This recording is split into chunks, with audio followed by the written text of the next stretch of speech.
The Phantom in the Spotlight. My name is Daniel, and I'm a stagehand at the old Crescent Theater in a small town in Ohio. The place is a relic, built in the 1920s, with velvet seats that smell of dust and a chandelier that sways when no one's around. I started working there last year to save up for college, mostly handling lights and props for community plays. The older crew always talked about the theater being haunted by an actress named Clara Voss, who died on stage during a performance in 1947. They said her spirit never left, lingering in the spotlight she loved.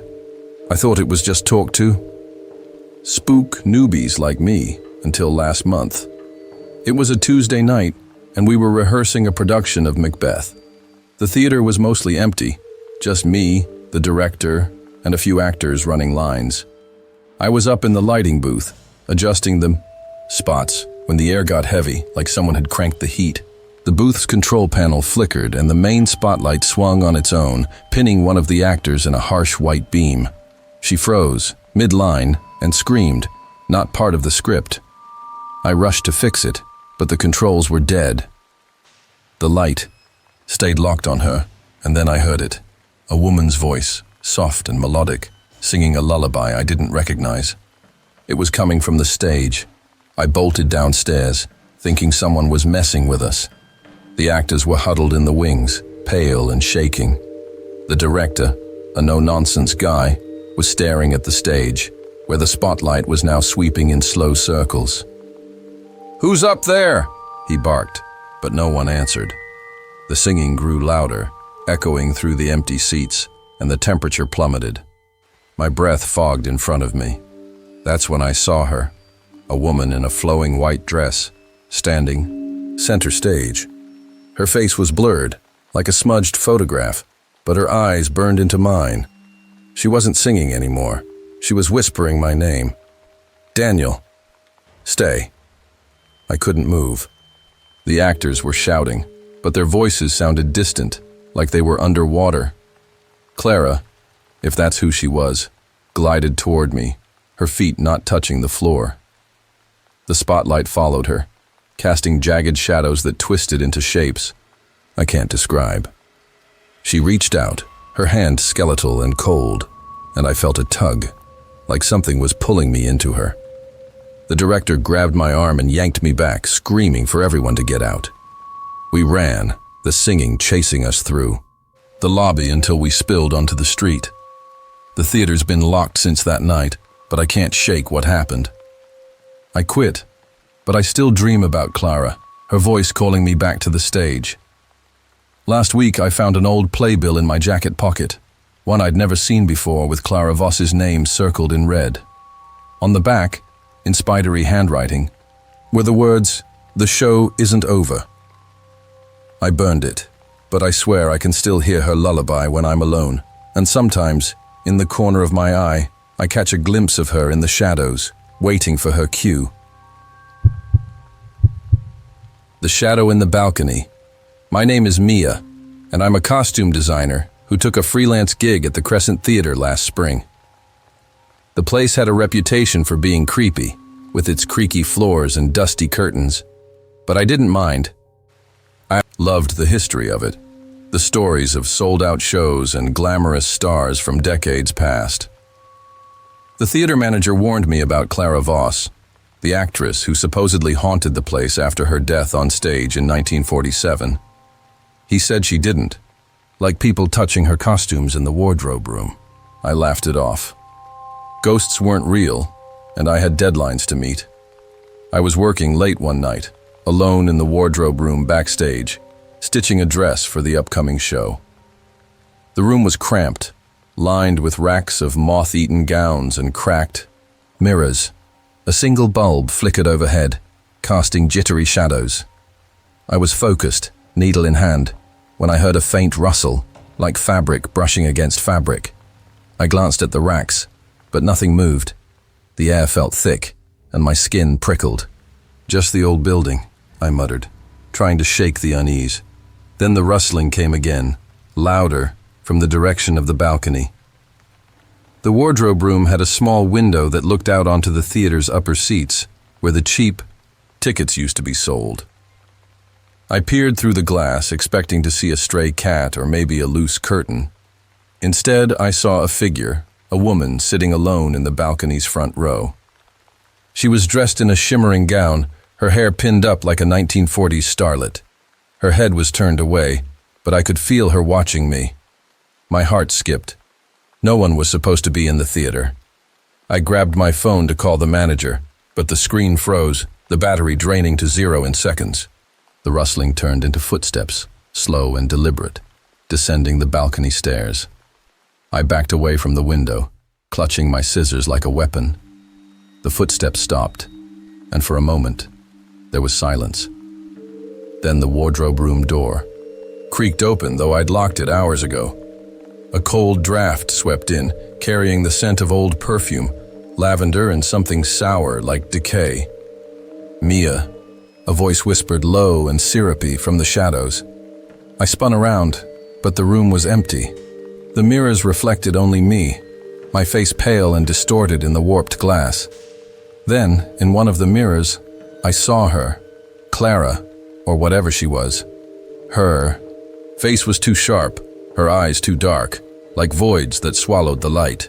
She was standing right behind me, her hand hovering over my shoulder. I screamed and bolted for the door, but it slammed shut before I could reach it. The lights flickered, and the racks of costumes began to shake, gowns sliding to the floor as if pushed by invisible hands. Clara's voice was everywhere now, singing that same lullaby I'd heard the actors whisper about, but it was warped, the notes twisting into something sinister. I pounded on the door, sobbing, as the mirrors cracked one by one, glass splintering around me. In the shards, I saw glimpses of her life. Clara on stage, smiling, then screaming, her dress soaked in blood. The vision shifted, and I saw myself, trapped in the wardrobe room, my own face blurring into hers. I don't know how I got out. One moment, I was clawing at the door. The next, I was outside, sprawled on the sidewalk, the theater dark behind me. My scissors were gone, but my hands were smeared with dust and something sticky, like old makeup.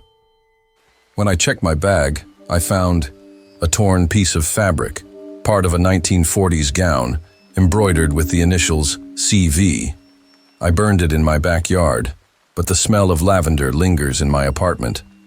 Last night, I woke to the sound of footsteps pacing above my ceiling, though I live on the top floor, and in my mirror, just for a second, I saw her gown shimmer in the corner of the room. The curtain. That never falls. My name is Ethan, and I'm a sound technician who got roped into working at the Crescent Theatre last winter for a holiday play.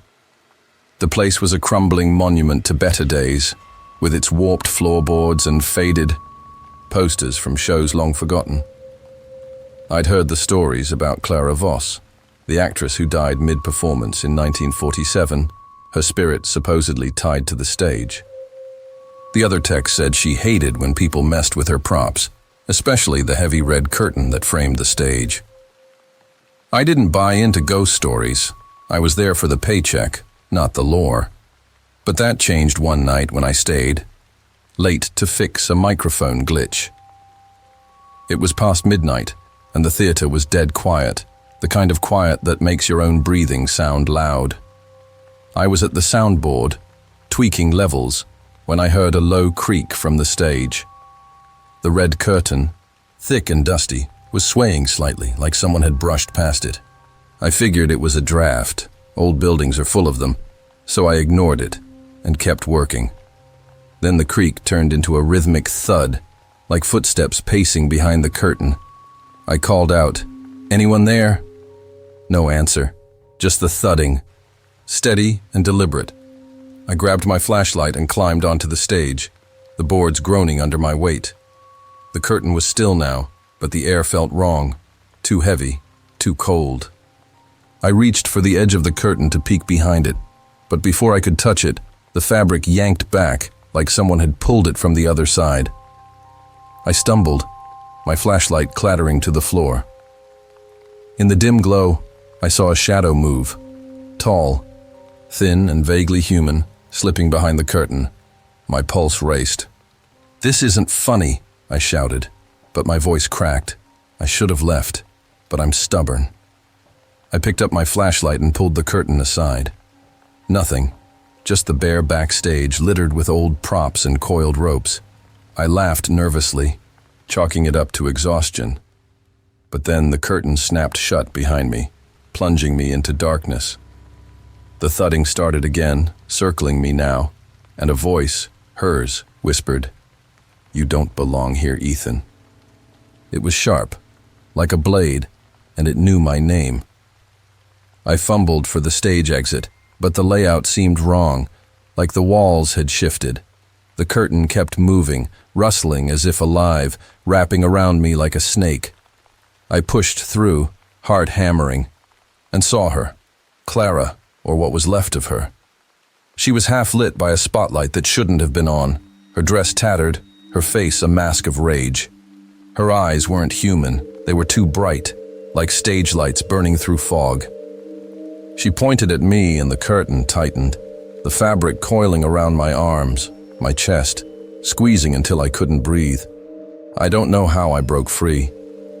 I clawed at the curtain, tearing it as I staggered toward the stage door. The whispering turned into a scream, raw and furious, shaking the theater. I burst into the lobby, the door slamming shut behind me, and didn't stop running until I was in my car. When I looked back, the theater's marquee lights were flickering, spelling "Outstay" in broken letters. I never went back. I quit the next day, but the nightmares haven't stopped. I see Clara behind that curtain, her face changing into mine. Last week I found a scrap of red fabric in my toolbox, smelling of dust and old roses. I threw it out, but yesterday it was back, draped over my chair. And at night I hear that creak again, like footsteps pacing just outside my door. The echo in the orchestra. Pitt, my name is Lily, and I'm a violinist who joined the Crescent Theatre's small orchestra for their spring musical last year. The theater was a gorgeous ruin, all faded gold trim and creaking seats, but it had a magic that made every note we played feel alive. The crew whispered about Clara Voss, the actress who died on stage in 1947, saying she lingered in the theater, jealous of anyone who performed. I wasn't one for ghost stories. Music was my escape from the world's chaos. But something about the theater's orchestra pit always felt off, like the air was thicker there, watching. We were in the final week of rehearsals, and I stayed, late one night to practice a tricky solo. The theater was empty, the stage dark except for a single work light casting a dim glow. I sat in the pit, my violin tucked under my chin, the bow gliding over the strings. The notes were sharp and haunting, filling the silence.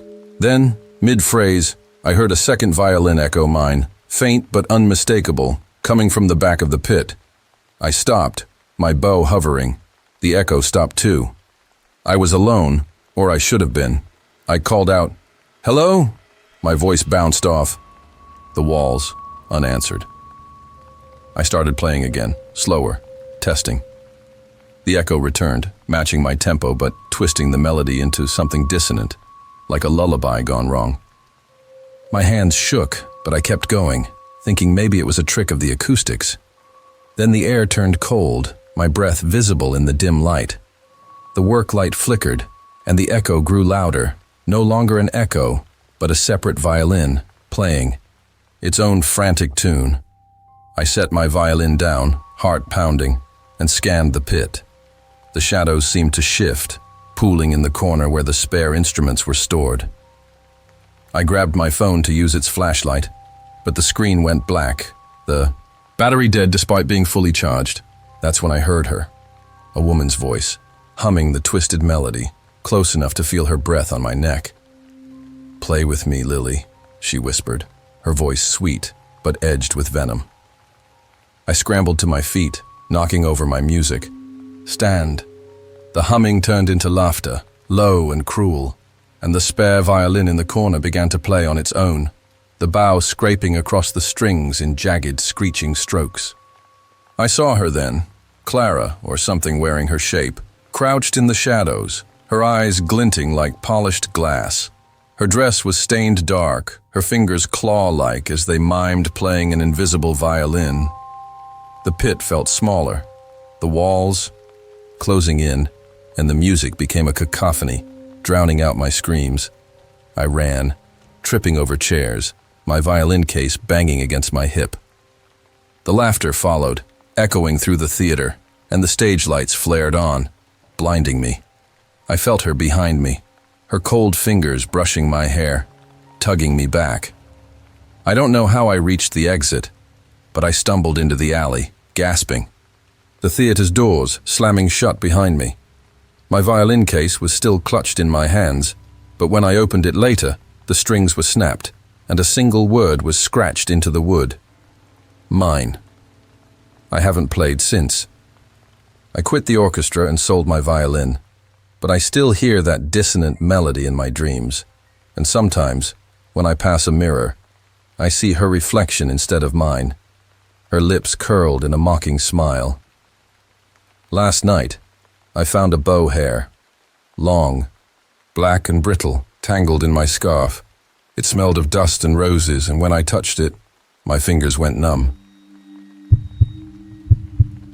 The prop that bleeds. My name is Noah, and I was a props master at the Crescent Theater last summer, tasked with building sets and managing the endless clutter of fake swords, candelabras, and dusty furniture for a local production of Dracula. The theater was a crumbling maze of charm and decay, its walls lined with faded playbills from the 1940s. Everyone talked about Clara Voss, the actress who collapsed mid-performance in 1947 and never got up. They said she haunted the prop room, possessive of the items she'd once used on stage. I rolled my eyes at the stories. Old theaters thrive on myths, but I couldn't ignore the way the prop room's door always felt colder than the rest of the building. One night, after a long rehearsal, I stayed behind to organize the prop room. It was a cluttered space backstage, stuffed with shelves of oddities, cracked vases, feather boas, a chipped bust of Shakespeare. I was sorting through a box of fake jewelry when I found it, a small, ornate dagger, its blade dull but intricately engraved with roses. It wasn't on the inventory list, and no one had mentioned using it for Dracula.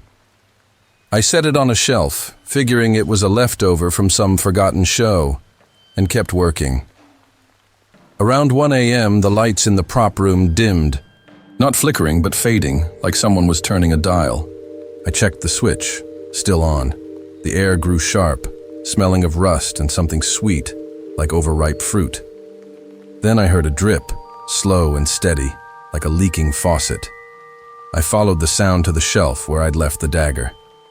A dark, viscous liquid was pooling beneath it, trickling from the blade. I touched it, thinking it was prop paint, but it was warm and sticky, and my fingers came away red. My stomach lurched. It wasn't paint. I grabbed a rag to wipe it off, but the dagger started to tremble, rattling against the shelf. A low hum filled the room, not mechanical but human, like a woman's voice caught in her throat. Mine, it hissed, the word slicing through the air. I backed away, knocking over a stack of boxes, and the hum turned into a wail, loud enough to make my ears ring. The dagger flew off the shelf, embedding itself in the wall an inch from my head.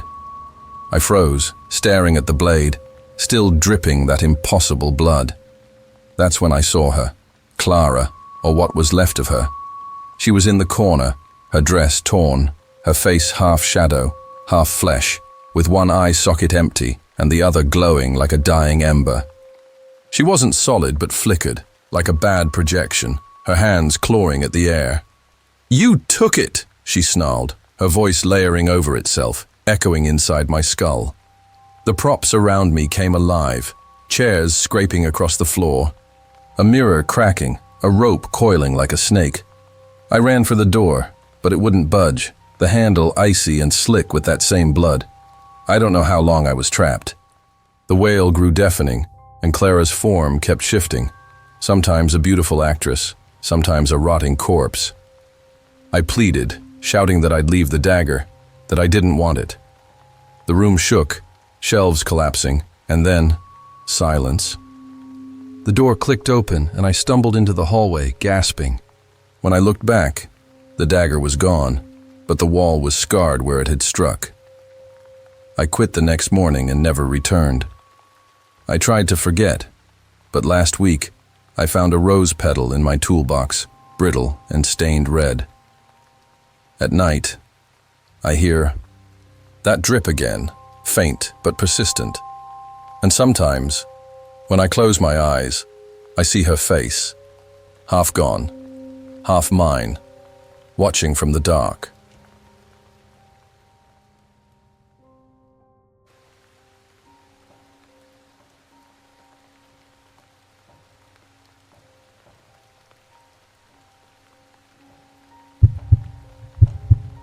The playbill that rewrites itself. My name is Sophie, and I'm an usher at the Crescent Theater, or at least I was until last fall. The job was simple: hand out playbills, guide people to their seats, and clean up after shows. The theater was a beautiful wreck with its peeling paint and creaky chandeliers, but it had a pull, like it wanted you to stay. Everyone talked about Clara Voss, the actress who died on stage in 1947, her spirit supposedly clinging to the theater's faded glory. They said she tampered with playbills, adding her name to shows she never performed in. I thought it was a quirky legend, until I found one of those playbills. It was a quiet Sunday, no show scheduled, just me tidying the lobby. I was sweeping under the seats when I found a crumpled playbill wedged beneath a cushion. It was old, yellowed, with a grainy photo of a woman in a glittering gown. Clara Voss, according to the text. The show listed was Romeo and Juliet, dated 1947, but something was off. My name was printed in the cast list as Sophie the Watcher. I laughed, assuming it was a prank, but the paper felt wrong. Too heavy, almost warm, like it was breathing. Tucked it into my pocket, planning to show the manager, but the lobby lights dimmed and a faint hum started, like a crowd murmuring before a curtain rise. The air smelled of old perfume, sharp and floral, and the chandelier above me swayed, its crystals clinking. I headed for the exit, but the doors wouldn't budge, the handles cold as ice. The hum grew louder, forming words. "Read it, Sophie." I pulled out the playbill, hands shaking, and the text had changed. Now it said, Sophie the Lost, and the show title was The Final Act, with my name as the lead. I dropped the playbill, but it didn't hit the floor. It floated, pages, flipping on their own, revealing new scenes. Me on stage, me running, me screaming. The murmurs became Clara's voice, soft but commanding. "You're part of it now." I ran to the auditorium, hoping to find another way out, but the stage lights snapped on, blinding me. Clara stood there, her dress shimmering, her face too perfect, like a porcelain mask. She held another playbill, identical to mine, and smiled. "Your cue," she said. The seats filled with shadows, faceless figures clapping, their hands moving in sync. The playbill in my hand grew hot, burning my fingers, and the text shifted again. "Sophie dies." I threw it down, but it reappeared. In my pocket, heavier, the page is now blank except for one line. "Stay for the encore." Clara glided closer, her smile splitting into something jagged, and the shadows in the seats stood, reaching for me. I bolted for the stage door, the clapping deafening, the air thick with that floral stench. I don't know how I escaped. The door gave way at the last second, and I fell into the street, the theater silent behind me. I burned the playbill that night, but the ashes wouldn't scatter. They clumped together, reeking of perfume. I quit the next day, moved to a new town, but I still find playbills in my things, under my pillow in my bag, each one with my name, each one listing a new. Last night, I woke to the sound of clapping, slow and rhythmic, coming from my closet. I haven't opened it since. The mirror in the dressing room. My name is Alex, and I was a makeup artist at the Crescent Theater last autumn, hired for a revival of a streetcar named Desire. The theater was a grand old place, its walls steeped in stories of forgotten stars, but it felt heavy, like it was holding its breath. The crew warned me about Clara Voss, the actress who died on stage in 1947, saying she haunted the dressing rooms, especially the one with the cracked mirror. They said she'd appear to anyone who looked too long into it. I brushed it off. Superstition is part of theater life. But I couldn't shake the unease that settled in my chest every time I stepped into that room. I was working late one night, prepping wigs and makeup kits for the next day's dress rehearsal. The dressing room was small, cluttered with costume racks and a vanity table dominated by that infamous mirror. Its surface warped, the edges blackened like they'd been scorched. I avoided looking at it, focusing on my brushes. But the room felt alive, the air buzzing with a faint hum like a distant radio. Then I heard a tap, sharp and deliberate, from the mirror. I froze, my brush hovering over a palette. Another tap, then a soft scrape, like nails dragging across glass. I told myself it was the building settling, but my eyes darted to the mirror against my will. My reflection looked normal at first, but something was off. My shadow didn't match, my movements lingering a second too long. Then I saw her, Clara, reflected behind me, her face pale and angular, her lips stained too red. She wasn't in the room, only in the glass, her eyes locked on mine, unblinking. "You're late, Alex," she whispered, her voice muffled, like it was coming from underwater. I spun around, heart slamming, but the room was empty. The mirror showed only me now, but the tapping resumed, faster, insistent. I grabbed my bag to leave, but the door wouldn't open, the knob twisting uselessly in my hand. The hum grew louder, turning into a song, a slow, mournful tune I didn't know. Clara's reflection reappeared, closer, her hands pressed against the inside of the glass, smearing it with something dark and wet. The mirror bulged, like it was liquid, and her fingers pushed through, clawing at the air. I screamed, backing into the vanity, knocking over bottles and brushes. The song became a shriek, and the mirror's surface rippled, Clara's face distorting into something monstrous, her mouth too wide, her eyes sinking into black pits. She lunged, half her body emerging from the glass, her cold hands grazing my arm. I felt a burn, like frostbite, and yanked free, throwing a chair at the mirror. It shattered, the shards exploding across the room, and the shrieking stopped. The door clicked open, and I ran, not stopping until I was outside, the theater's lights flickering behind me. When I checked my arm later, there were red marks, like fingerprints, that didn't fade for days. I quit the next morning and swore off theater work, but the mirror's shards haunt me. I found one in my coat pocket a week later, its edge stained with that same dark smear. At night, I hear that song, faint and mournful, and sometimes in my bathroom mirror, I catch a glimpse of her red lips, smiling just out of sight. The ticket that never tears. My name is Rachel, and I worked as a ticket taker at the Crescent Theatre last winter, a side gig to cover rent while I studied art history. The theatre was a time capsule, its velvet drapes and brass fixtures whispering of a grander past, but it always felt like it was watching you. The staff swapped stories about Clara Voss, the actress who died on stage in 1947, claiming she'd tamper with tickets, marking them with her initials for those she chose. I thought it was nonsense. Old buildings breed tall tales, until I found a ticket that changed everything. It was a slow night, a weekday performance of The Glass Menagerie with barely a dozen people in the audience. I was at the ticket booth, scanning stubs, when an elderly man handed me a ticket that looked wrong.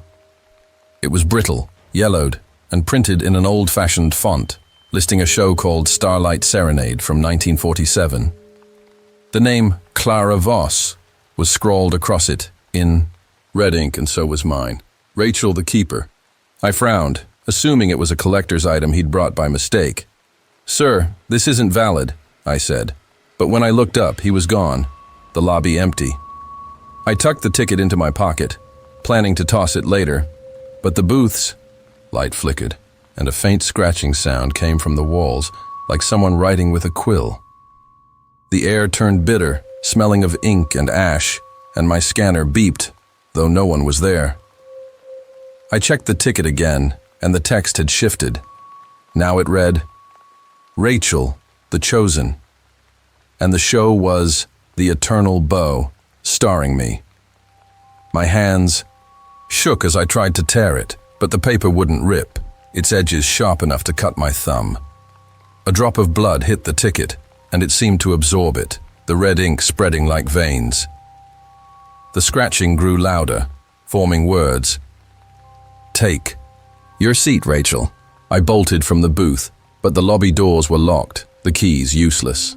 The auditorium doors swung open on their own, revealing the stage bathed in a sickly green light. Clara stood there, her dress glowing like moonlight, her face a mask of calm with eyes that burned. She held a ticket identical to mine, her fingers stained red. You're late for the show, she said, her voice echoing in my bones. The seats filled with shadows, figures without faces, their hands clutching tickets that shimmered like hers. The stage curtains parted, revealing a set I didn't recognize.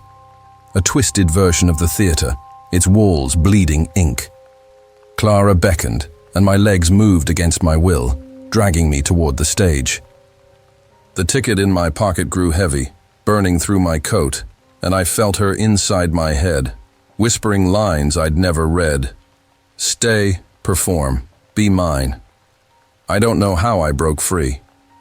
I screamed, clawing at the ticket, and threw it into the orchestra pit. The shadows hissed, and Clara's face flickered, splitting into a snarl. The doors unlocked with a groan, and I ran, the scratching chasing me until I hit the street. I burned my coat to get rid of the ticket, but a week later, I found it under my bed, pristine, my name now inked in blood. At night, I hear that scratching again, and sometimes my bedroom mirror shows a stage with Clara waiting, holding out my ticket. The program that never ends. My name is Marcus, and I was a janitor at the Crescent Theatre last spring, mopping floors and fixing leaky pipes to pay my way through community college. The theatre was a faded gem, its ornate ceilings and velvet curtains hiding years of neglect. The staff loved to scare new hires with tales of Clara Voss, the actress who died on stage in 1947, her spirit supposedly lingering to oversee every performance. They said she'd rewrite programs, slipping her name into the credits of shows she never touched. I didn't believe in ghosts. Old places just creak and groan. But the program I found in the basement changed my mind. It was a rainy night, and I was cleaning the storage room below the stage, a damp, cluttered space filled with broken chairs and moldy boxes. I was moving a crate when I found a program, its cover embossed with gold but faded to gray. It listed a show called The Last. Curtain dated 1947, with Clara Voss as the star. Oddly, my name was printed in the crew list, Marcus the Cleaner. I chuckled, thinking it was a coincidence or a prank, but the paper was brittle, crumbling at the edges, and it smelled of damp earth and something sharp, like burnt sugar. I set it on a box to keep working, but the basement lights buzzed and dimmed, casting long shadows that seemed to sway. A faint rustle came from the walls, like pages turning, and the air grew heavy, pressing on my chest. I picked up the program again, and the text had changed. Now it read, Marcus, the Witness, and the show title was The Endless Stage, with a note. Performance begins now. My throat tightened. I tried to drop the program, but it stuck to my hands, the paper warm and pulsing like a heartbeat. The rustling turned into a whisper. Stay for the show, Marcus. I bolted for the stairs, but the door at the top was locked, though I'd left it propped open. The whispers grew, overlapping into a chorus, and the program's pages flipped on their own, revealing handwritten notes. Marcus watches. Marcus stays, Marcus performs. I stumbled back, and the basement shifted, the walls stretching into a warped version of the theater's auditorium. Clara appeared, her dress shimmering with an unnatural glow, her face half hidden by shadows, but her eyes blazing like spotlights. The program burned in my hands, and I felt a pull, like invisible hands dragging me toward a stage that shouldn't exist down here. Clara's voice was everywhere, reciting lines from a play I'd never heard, her words twisting into my thoughts. You're part of it now. Shadowy figures filled the seats, their faces blank, clapping with hollow, echoing thuds. I screamed, tearing at the program, and it finally ripped, the pieces dissolving into ash. The basement snapped back to normal, the door unlocking with a groan, and I ran, not stopping until I was soaked and shivering in the parking lot. I quit the next day and burned my work clothes, but the program reappeared in my backpack a week later, whole and unmarked, my name now inked in red. At night, I hear that rustle again, like pages turning, and sometimes my bedroom feels like a stage, with Clara's eyes watching from the dark, waiting for my cue. The seat that never empties. My name is Olivia, and I was a volunteer usher at the Crescent Theatre last summer, helping out during a community revival of our town. The theatre was a haunting mix of elegance and ruin, its gilded walls and sagging seats holding echoes of a bygone era. The staff loved to spook volunteers with stories of Clara Voss, the actress who died mid-performance in 1947, saying she claimed a specific seat in the auditorium, row G, seat 13, and never let anyone else sit there. I thought it was just a quirky tradition to reserve it for her ghost, but I learned the hard way it was more than that. It was opening night, and the theater was packed, every seat taken except for G13, marked with a faded velvet ribbon. I was guiding latecomers to their places when a man in a suit, looking out of place with his slick hair and sharp cologne, demanded to sit there. "It's empty, isn't it?" he snapped, ignoring my explanation about the theater's tradition. The other ushers shrugged, and the show was about to start, so I let him take it, figuring Clara was just a story. I handed him a program and moved on. As the lights dimmed and the play began, I stood at the back, watching the stage. The air felt heavy, like a storm was brewing indoors, and a faint hum started, like a tuning fork struck far away. I glanced at G13, and the man was still there, but he looked wrong. His posture was rigid, his hands gripping the armrests, and his face was pale, eyes wide and unblinking. I thought he might be sick, but then I noticed the program in his lap. It was glowing faintly, the pages flipping on their own. A cold draft swept through the auditorium, and the hum turned into a whisper, sharp and feminine. "My seat, Olivia." The other patrons didn't seem to hear it, but the man in G13 jerked like he'd been slapped. I started toward him, but the stage lights flickered, and Clara appeared. Not on stage, but in the aisle, her dress a shimmering gray, her face half lit and half decayed. She wasn't looking at me. She was staring at the man, her eyes like burning coals. The program in his lap burst into flames, but no one else reacted, like it was invisible to them. I froze as Clara glided to G13, her movements jerky, like a marionette. The man tried to stand, but the seat's armrests snapped shut, trapping him. He screamed, a sound that cut through the play's dialogue, yet the actors kept going, oblivious. Clara leaned over him, her mouth opening too wide, and the whispers became a roar. "Mine!" The man's scream choked off, and he slumped, his eyes rolling back. The flames on the program vanished, leaving it pristine, with Clara's name now scrawled across it in red. I ran for the manager, but when we returned, the man was gone, the seat empty except for that program. The audience hadn't noticed a thing, and the show went on. I quit that night, but I can't stop seeing Clara's face, her decayed half grinning at me. Last week, I found a ticket stub in my purse for row G, Seat 13, with my name written in that same red scrawl. At night, I hear a chair creak in my apartment, and sometimes my shadow sits when I stand, watching me from the corner of the room.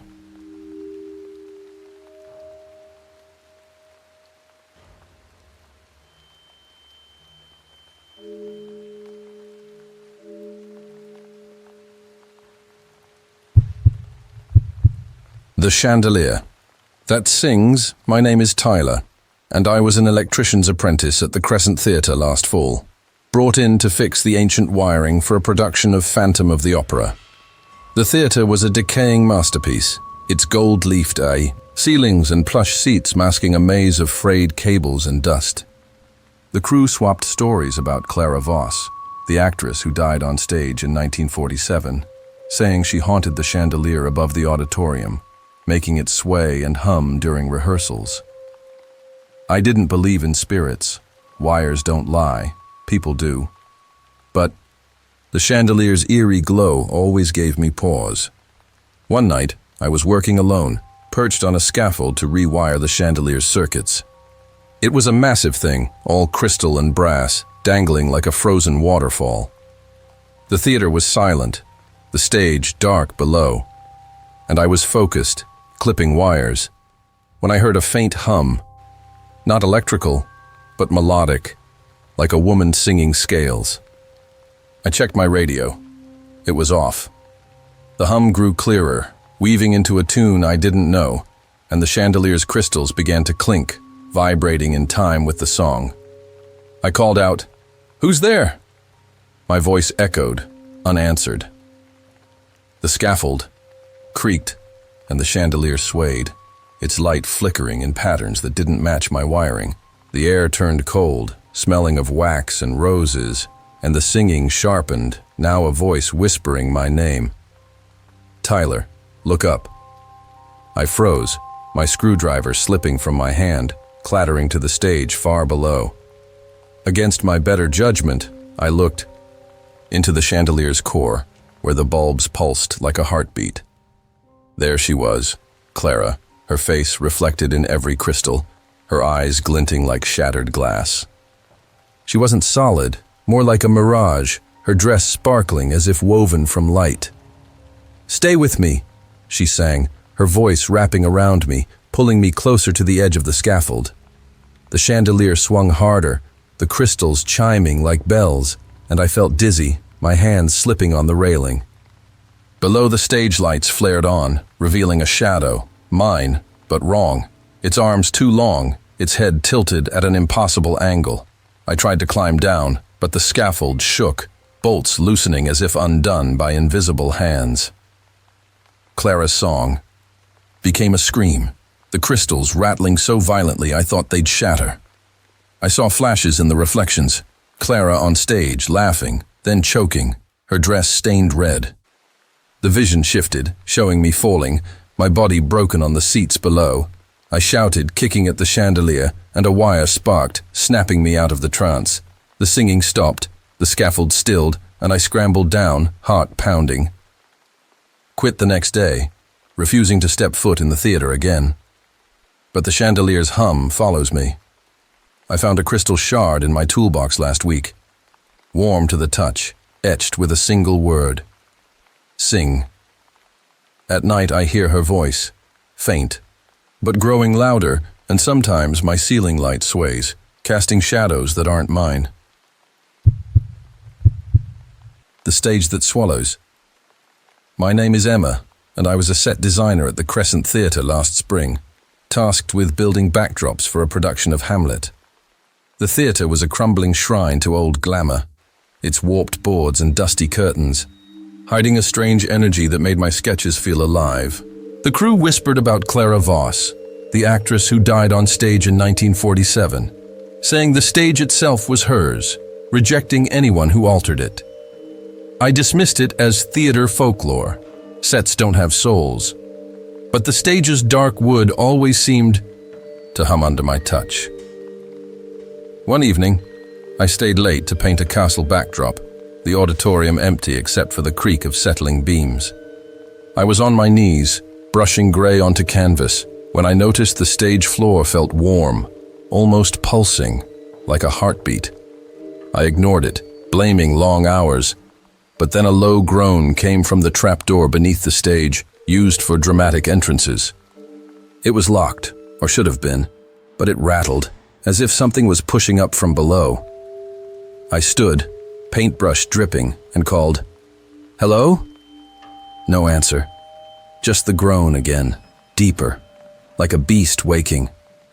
The stage lights flickered, casting jagged shadows, and the air thickened, smelling of sawdust and something sour, like spoiled wine. I stepped back, but the floorboards shifted, tilting under my feet. The trapdoor's lock snapped, and it creaked open, revealing a black void. A whisper drifted up, soft but clear. "Emma, join me." My heart raced. I grabbed my tools to leave, but the stage seemed to stretch, the exit door farther than it should have been. The whisper grew into Clara's voice, sharp and commanding. "You can't change my stage." I turned, and there she was, standing center stage, her dress a tattered cascade of silver, her face half beautiful, half rotted, with one eye glowing like a lantern. The trapdoor yawned wider, and I felt a pull, like gravity bending toward it. The stage groaned again, and the boards splintered, curling upward like fingers. Clara glided closer, her smile twisting, and the backdrop I'd painted began to bleed, gray paint dripping red.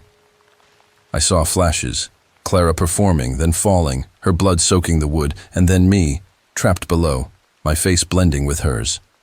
I screamed, scrambling backward, but the stage fought me, the wood sticking to my shoes, like tar. The trapdoor's void pulsed, and I heard laughter, not just Clara's, but a chorus, echoing from below. I threw my paint can at her, and it passed through, hitting the backdrop. The impact broke the spell. The stage stilled, the trapdoor slammed shut, and Clara vanished. I ran. The exit door suddenly closed again, and didn't stop until I was outside, paint smeared on my hands like blood. I quit the next day and burned my sketches.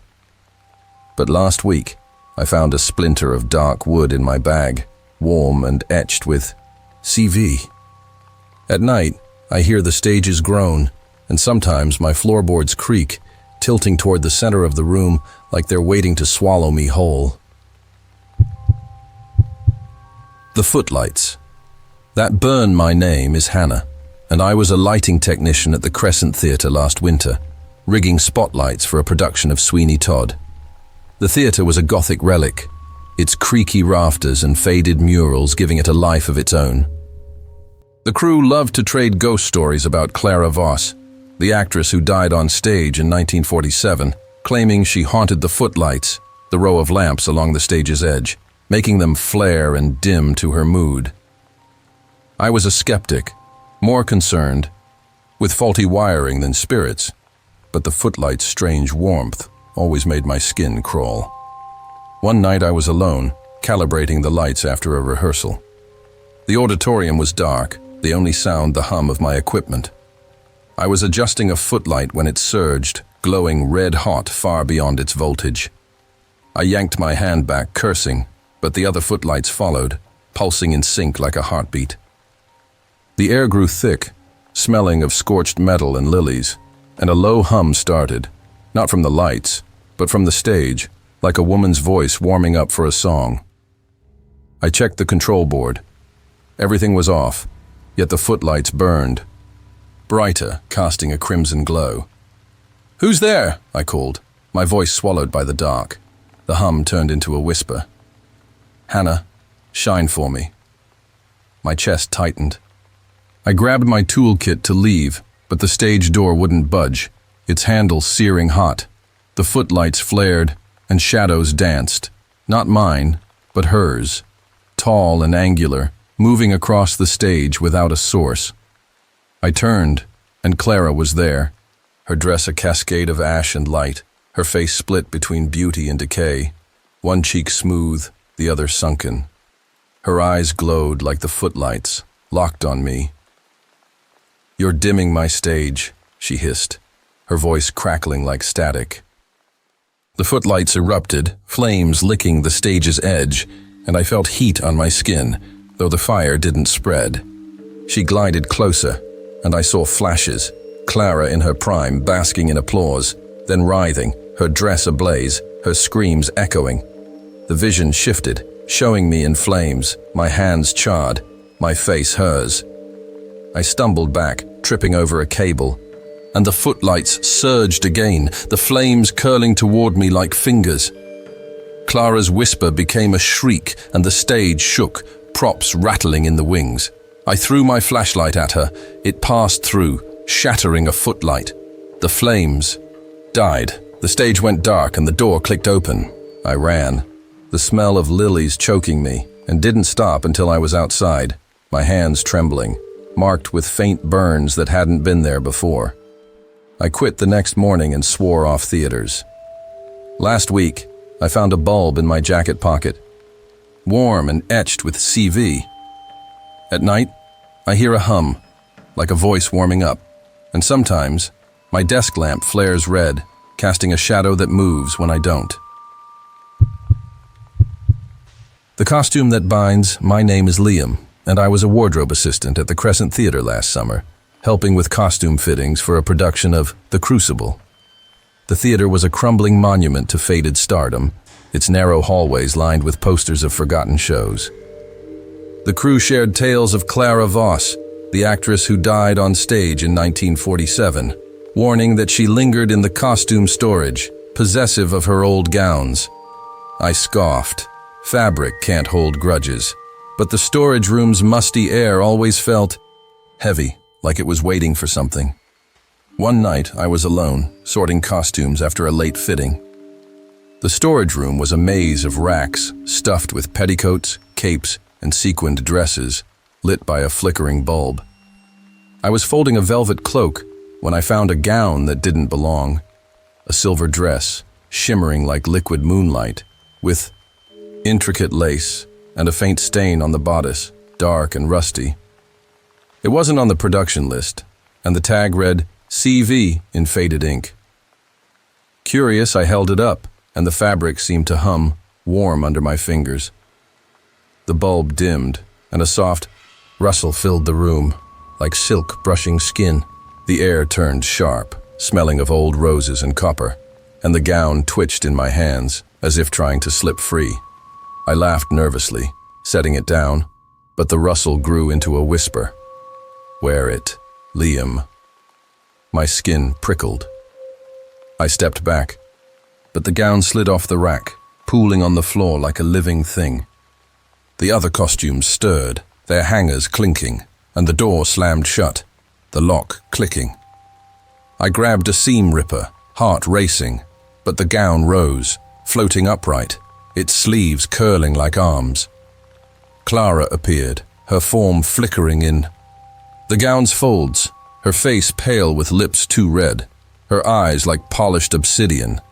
"It's mine," she hissed, her voice weaving through the fabric. The gown lunged, wrapping around me, its lace tightening like a noose. I felt it stitch itself to my skin, cold and alive, and saw flashes, Clara on stage, radiant, then bleeding, the gown soaking red, and me, trapped in it, my face hers. I slashed at the gown with the ripper, tearing the lace, but it fought back, the threads coiling around my wrists. Clara's hiss became a wail, and the racks shook, costumes falling like bodies. I screamed, ripping the gown free, and threw it into a corner. The bulb shattered, plunging the room into darkness, but the door unlocked. I stumbled out, gasping, my arms scratched and bleeding, the gown's hum still in my ears. I quit the next day and burned my work gloves. But last week, I found a silver thread in my bed, warm and pulsing, smelling of roses. At night, I feel fabric brush my skin, and sometimes my reflection wears a gown I never touched, with Clara's eyes staring back. The script that speaks. My name is Chloe, and I was a script supervisor at the Crescent Theater last fall, ensuring continuity for a production of Death of a Salesman. The theater was a decaying palace, its ornate arches and sagging curtains heavy with history. The crew swapped ghost stories about Clara Voss, the actress who died on stage in 1947, saying she'd tamper with scripts, scribbling her own lines in the margins.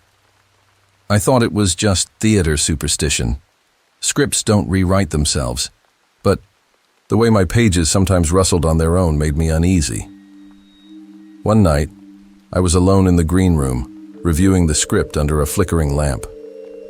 The room was cozy but cluttered, with faded posters and a cracked coffee table. I was marking a scene when I noticed a page I didn't recognize, handwritten in red ink, titled The Final Bow.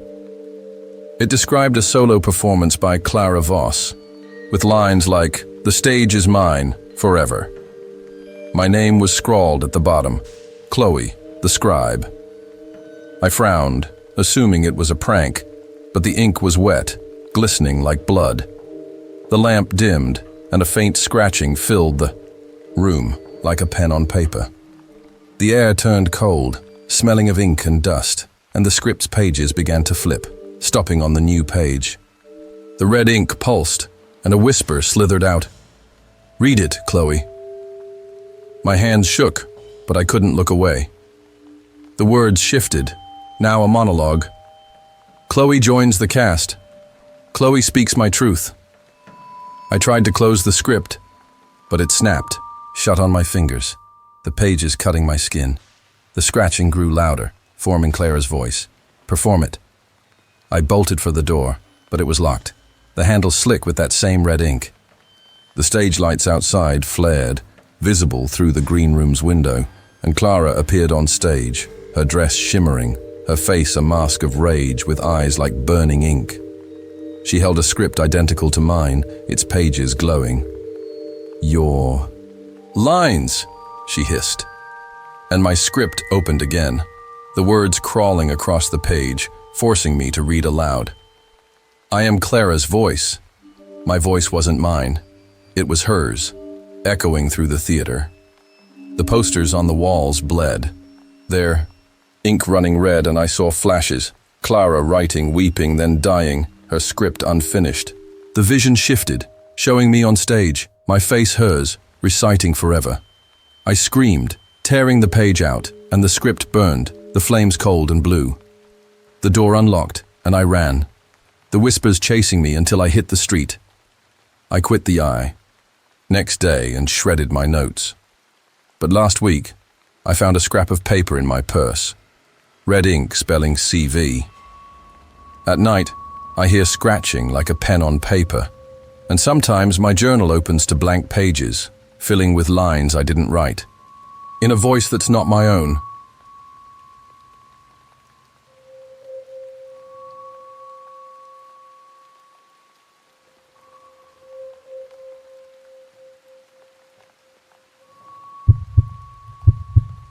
The poster that watches, my name is Nathan, and I was a graphic designer hired by the Crescent Theatre last spring to create posters for their production of The Importance of Being Earnest.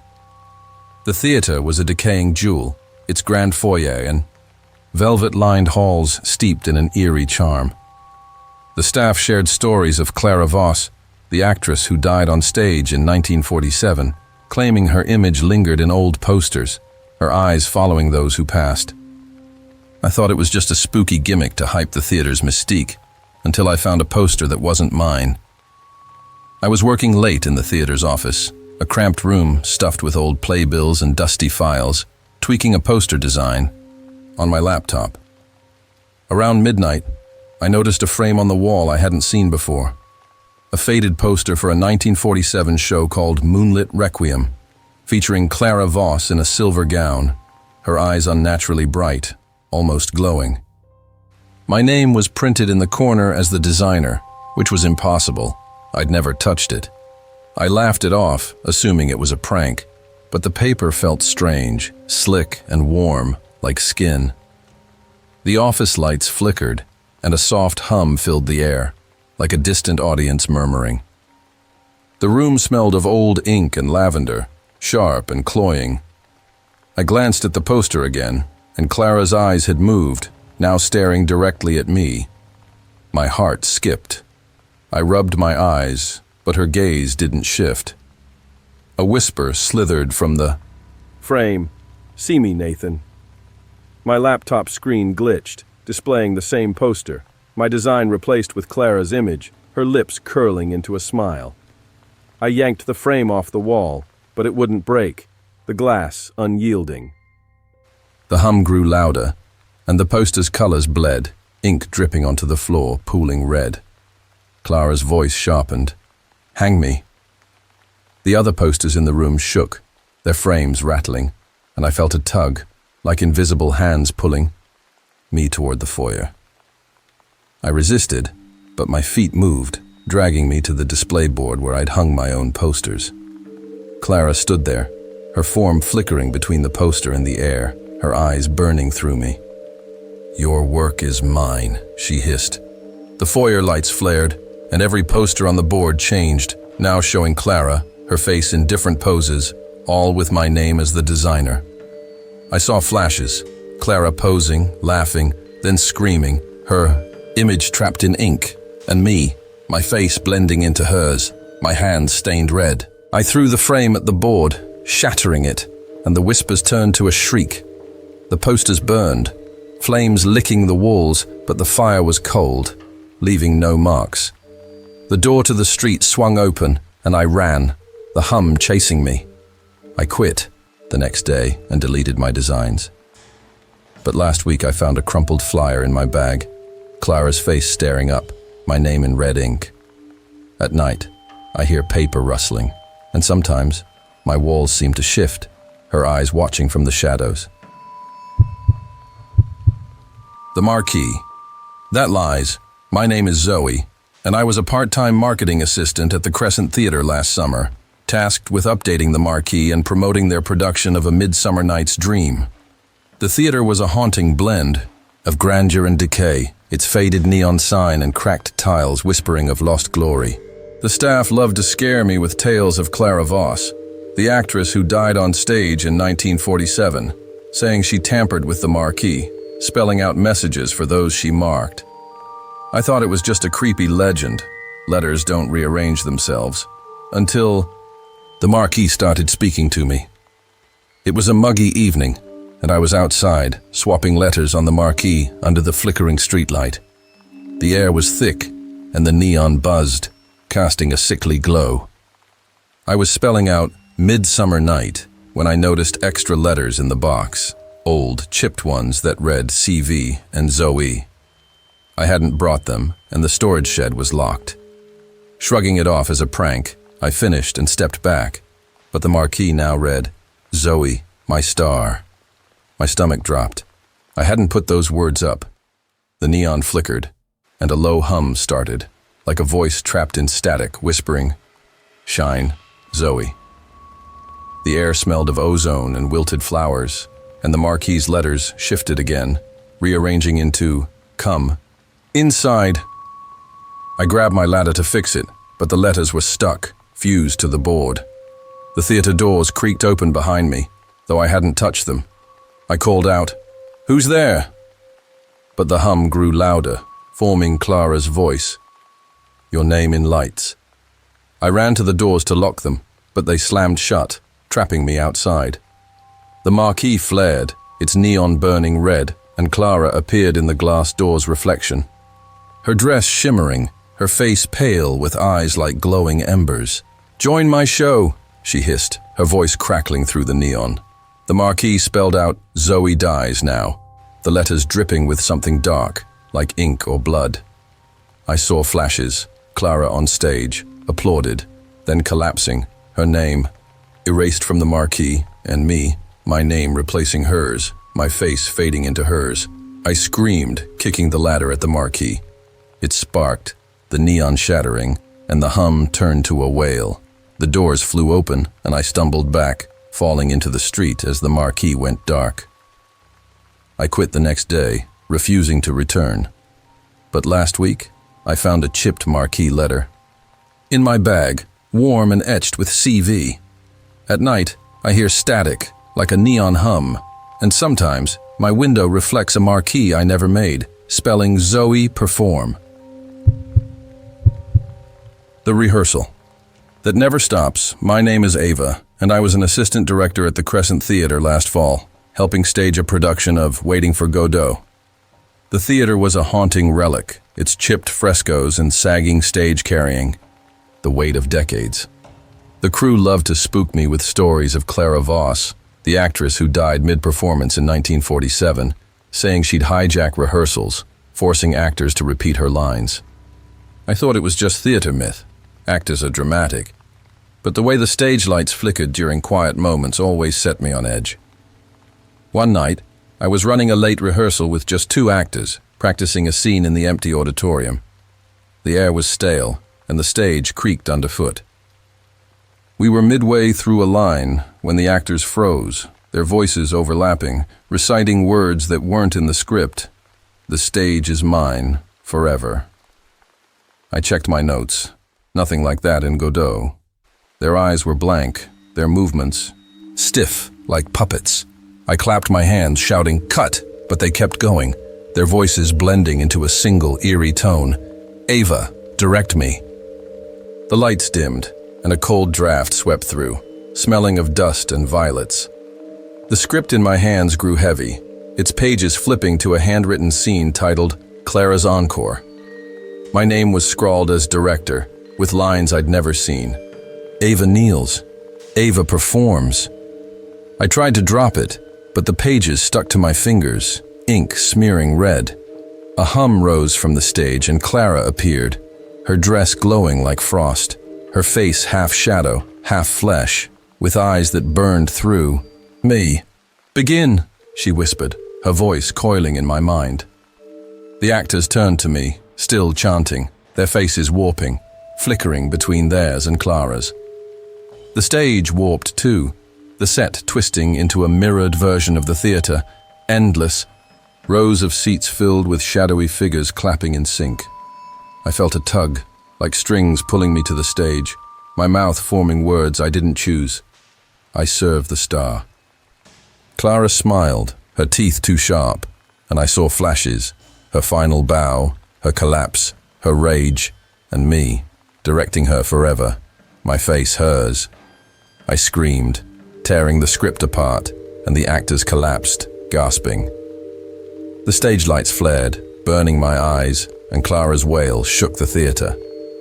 I ran, dragging the actors with me, the script's pages scattering like ash. The exit door gave way, and we stumbled outside, the chanting fading. I quit the next day, burned my notes, but last week, I found a script page in my coat, red ink, spelling Ava Encore. At night, I hear clapping, and sometimes my dreams are rehearsals, with Clara's eyes directing me from the dark. The trapdoor that whispers. My name is Caleb, and I was a stage carpenter at the Crescent Theater last winter, repairing the creaky stage for a production of Cats. The theater was a fading monument, its splintered boards and dusty rigging soaked in a strange, heavy quiet. The crew swapped tales of Clara Voss, the actress who died on stage in 1947, saying the trapdoor beneath the stage was her domain, whispering to those who lingered too long. I thought it was just old wood and imagination. Stages don't talk. But the trapdoor's faint hum always made my tools feel heavier. One night, I was alone, reinforcing the trapdoor's hinges after hours. The auditorium was dark, the only light my headlamp cutting through the gloom. I was tightening a bolt when I heard it, a soft murmur from below, like a voice muffled by earth. I paused, thinking it was a pipe or the wind, but the murmur sharpened into words. "Caleb, come down." My skin crawled. I tested the trapdoor. It was locked, but it rattled, as if something pressed against it from the other side. The air turned cold, smelling of damp wood and something sharp, like old blood. My tools clinked, moving on their own, and the headlamp flickered, casting warped shadows. The murmur grew into Clara's voice, low and insistent. "Open it." I backed away, but the stage groaned, and the trapdoor's bolts began to unscrew, spinning slowly. A faint glow seeped through the cracks, pulsing like a heartbeat. I grabbed my hammer, heart pounding, but the trapdoor creaked open an inch, and a cold hand, gray, skeletal, reached out, grazing my ankle. I screamed, kicking the trapdoor shut, but Clara appeared, her form rising from the stage. Her dress tattered, her face half gone, one eye a glowing void. "Join my stage," she hissed, her voice echoing in my skull. The trapdoor yawned wider, revealing a black pit that seemed to breathe, and I felt a pull, like gravity twisting. Downward. I saw flashes, Clara falling through the trapdoor, her screams swallowed, and me tumbling after, my face hers, trapped below forever.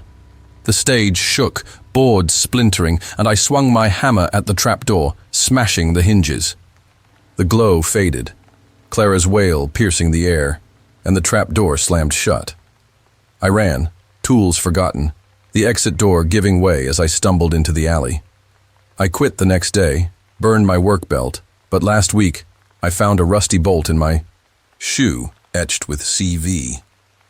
At night, I hear a murmur, like a voice beneath my floor, and sometimes my bed shifts, tilting toward the ground. The props. That move my name is Maya, and I was a prop assistant at the Crescent Theatre last spring, organizing set pieces for a production of The Sound of Music. The theatre was a decaying labyrinth, its backstage cluttered with relics of past shows, each corner heavy with a strange, watchful stillness. The crew loved to share ghost stories about Clara Voss, the actress who died on stage in 1947, claiming she haunted the prop storage, moving items to claim them as hers. I thought it was just tired theater lore. Props don't rearrange themselves, but the way things shifted when I wasn't looking always made my heart race. One night, I was alone in the prop room, cataloging items after a rehearsal. The room was a chaos of dusty trunks, fake flowers, and chipped furniture, lit by a single, buzzing bulb. I was stacking candelabras when I noticed a small silver music box on a shelf, intricately carved with roses. It wasn't on the inventory, and its lid was warm, almost humming. Curious, I opened it, and a faint melody played, a lullaby, slow and haunting. The bulb flickered, and the air turned sharp, smelling of wax and decay. The melody stopped, and a soft clatter echoed from the room's corner. A chair had moved, now facing me, though I hadn't touched it. I laughed nervously, blaming a draft, but then the candelabras slid across the table, aligning in a perfect row. A whisper cut through the silence. "Mine, Maya." My hands shook as I closed the music box, but it popped open again, the melody louder, warped. The props stirred, vases rolling, curtains twitching, a mirror tilting to reflect my face, pale and wide-eyed. I grabbed my clipboard to leave, but the door was locked, the handle icy. The whisper became Clara's voice, cold and commanding. "Arrange them for me." The music box spun faster and Clara appeared, her dress a tattered shimmer, her face half rotted, one eye glowing like a dying star. The props levitated, circling me, a teapot, a book, a sword, each marked with CV in red. I saw flashes, Clara on stage, clutching these props, then falling, her blood staining them, and me, arranging them forever, my face hers. I screamed, hurling the music box at the mirror. It shattered, the melody screeching to a halt, and the props crashed to the floor. Clara's wail shook the room, but the door unlocked. I ran, tripping over a vase, and didn't stop until I was outside, the theater dark behind me. I quit the next day, burned my inventory lists, but last week, I found a rose-carved shard of the music box in my bag, warm and humming faintly. At night, I hear clattering, and sometimes my furniture shifts, arranged in patterns I don't choose.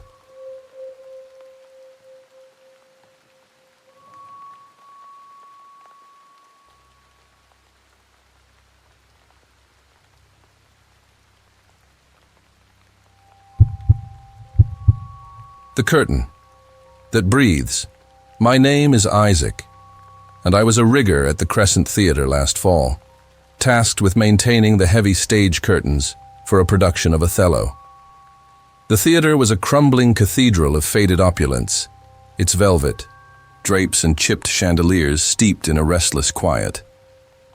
The crew swapped ghost stories about Clara Voss, the actress who died on stage in 1947, saying the main curtain was her veil, pulsing with her presence. I thought it was just old fabric and superstition. Curtains don't have a heartbeat. But the way the velvet seemed to shift in my hands always felt wrong. One night, I was alone, adjusting the curtain's pulleys after a rehearsal. The auditorium was dark, the only sound the creak of ropes overhead. I was tugging the curtain when it resisted, heavy and warm, like it was pushing back. I chuckled, blaming sticky rigging, but then the velvet rippled, swelling as if breathing. A low sigh came from within its folds, soft but clear. "Isaac, stay." My chest tightened. I checked the pulleys. They were fine, but the curtain moved again, its hem brushing my legs like fingers. The air grew thick, smelling of dust and sour wine, and the stage lights flickered, casting a red glow through the velvet. The sigh became Clara's voice, slow and commanding. "Draw me closed." I stepped back, but the ropes slipped from their hooks, the curtain sliding shut on its own, sealing the stage. A shadow moved behind it, tall, fluid, with eyes glinting through the fabric. I grabbed my wrench, heart racing, but the curtain tightened, its folds coiling around my wrists, warm and pulsing.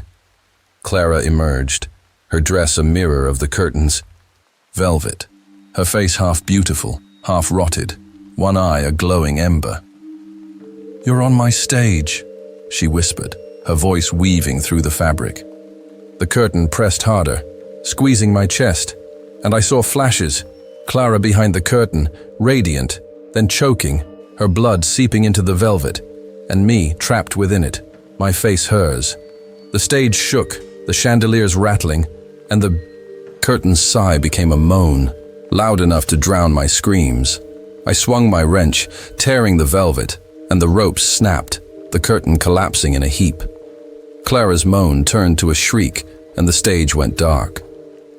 I stumbled to the exit, the door giving way, and ran into the night, the velvet's warmth still on my skin. I quit the next day, burned my work gloves, but last week I found a scrap of red velvet in my toolbox, etched with CV. At night, I hear a sigh, like fabric breathing, and sometimes my curtains sway, though the windows are closed. The orchestra that plays without musicians. My name is Sophia, and I was a sound engineer at the Crescent Theatre last summer, mixing audio for a production of West Side Story. The theatre was a decaying masterpiece, its gilded arches and worn seats humming with a strange, restless energy. The crew loved to scare me with stories of Clara Voss, the actress who died on stage in 1947, saying the orchestra pit was hers, filled with instruments that played her melodies unprompted. I thought it was just old wiring and theater lore. Soundboards don't haunt themselves.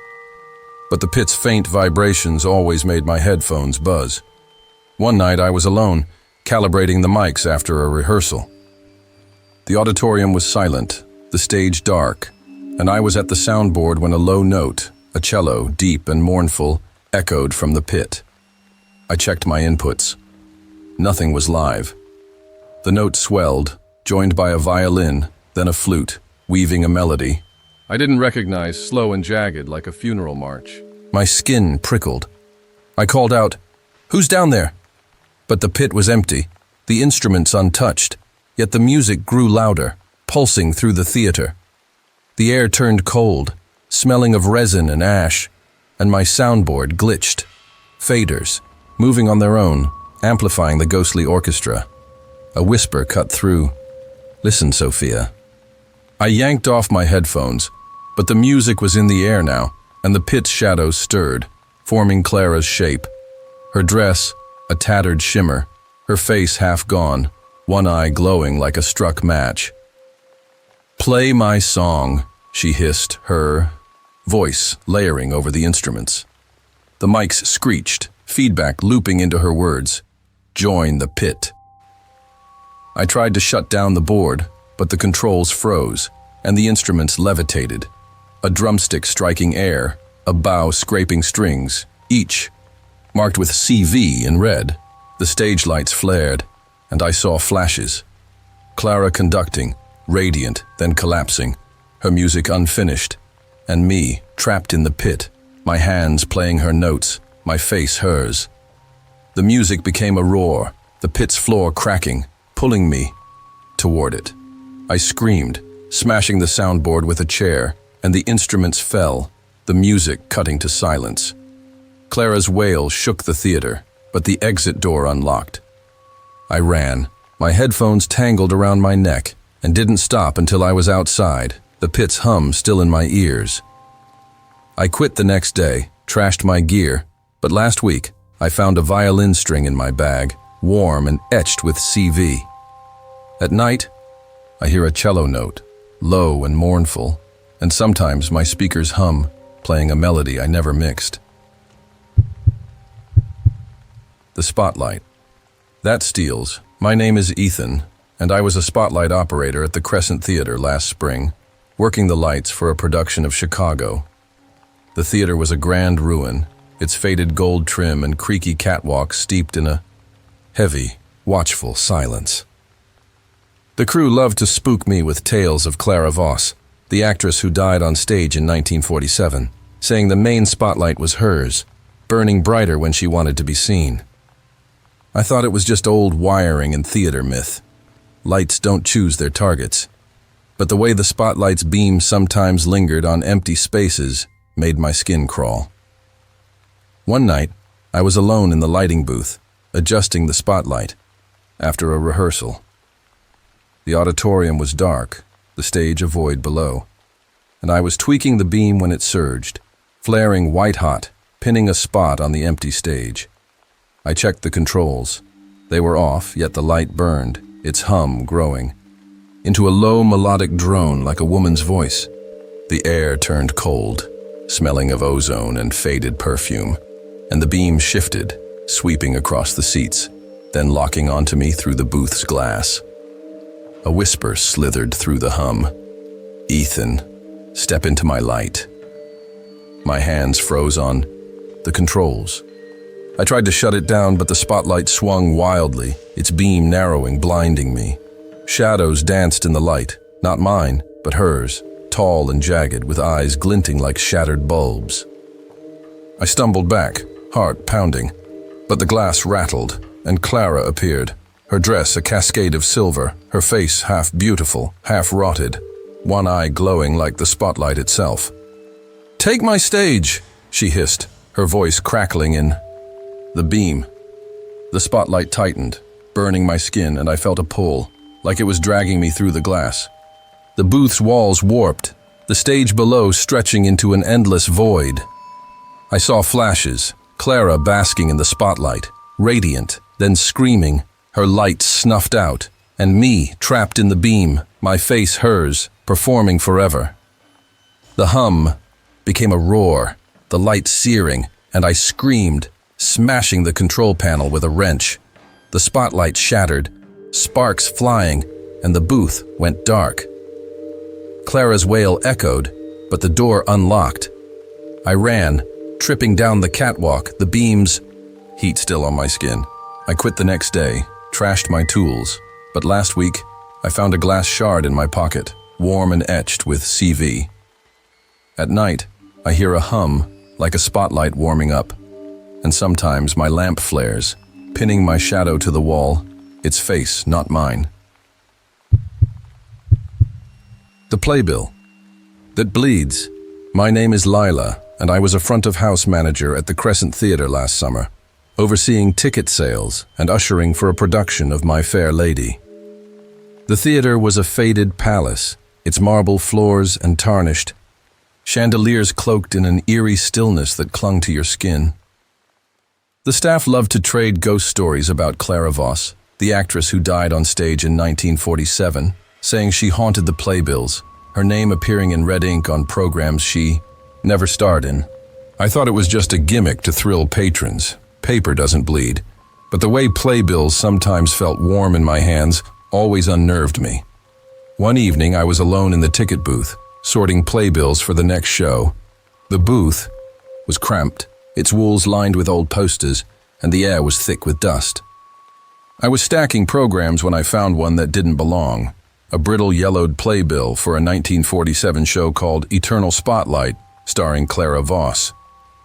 My name was scrawled in the margins in red ink, Lila the Herald. I frowned, assuming it was a prank, but the ink was wet, dripping onto my fingers, warm and sticky like blood. The booth's light flickered and a faint scratching filled the air, like a quill on parchment. The room smelled of ink and wilted roses, and the playbill's pages began to turn, stopping on a scene describing Lila's bow. The text pulsed, and a whisper slithered out, "Announce me, Lila." My heart raced. I tried to toss the playbill, but it clung to my hands, the ink spreading, staining my skin. The scratching grew louder, forming Clara's voice. "Call my name." I bolted for the door, but it was locked, the handle slick with red. The lobby's chandelier swayed, and Clara appeared, her dress shimmering, her face half-rotted, one eye glowing like a bloodied star. She held a playbill, its pages bleeding, and hissed, "You're my voice." The booth's walls closed in, the posters warping to show her face, and I saw flashes. Clara on stage, applauded, then dying, her name erased, and me, announcing her forever, my face hers. The playbill burned, searing my palms, and I screamed, smashing it against the counter. The ink splattered, the whispering stopped, and the door unlocked. I ran, the playbill's heat still on my skin, and quit the next day, shredding every program I owned. But last week, I found a torn page in my purse, red ink spelling CV. At night, I hear scratching, like a pen on paper, and sometimes my mirror reflects a stage, with Clara waiting, her playbill open to my name. The stage door. That locks. My name is Owen, and I was a security guard at the Crescent Theatre last winter, patrolling the grounds during a production of Les Miserables. The theatre was a ghostly relic, its shadowed corridors and creaking floors, heavy with an unnatural chill. The crew loved to rattle me with tales of Clara Voss, the actress who died on stage in 1947, saying the backstage door, leading to the alley, was her gate, locking tight to trap those she chose. I thought it was just old locks and spooky stories. Doors don't pick their prisoners, but the door's icy handle always made my pulse quicken. One night I was doing my rounds, checking exits after the cast had left. The theater was silent, the air thick with dust and the faint scent of grease paint. I reached the backstage door, a heavy steel slab with a rusted bolt, and tested it, locked as always. But as I turned away, a soft knock came from the other side, slow and deliberate, like knuckles on wood. I froze, radio crackling uselessly. "Who's there?" I called, but the knocking grew louder, joined by a whisper. "Owen, let me in, the pa." Air turned bitter, smelling of rust and damp roses, and the door's bolt began to slide, screeching against the frame. My flashlight flickered, its beam catching a shadow through the door's small window. Not outside, but inside, tall and wavering. I backed away, but the door rattled, its hinges groaning, and Clara's voice hissed, "Open it."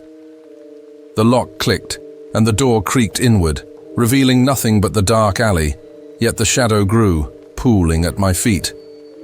Clara appeared, her dress a tattered glow, her face half-rotted, one eye burning like a coal.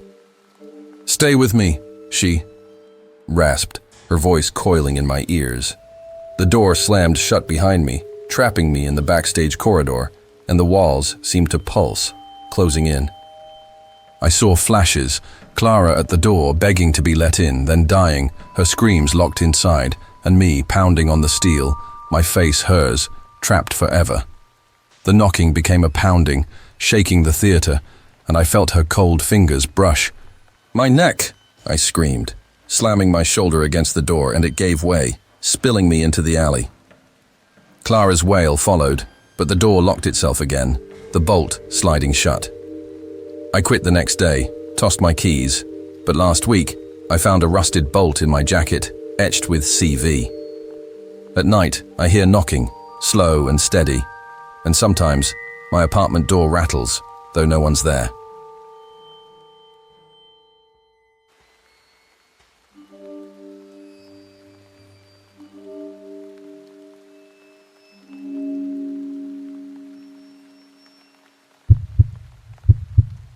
The ticket stub. That burns.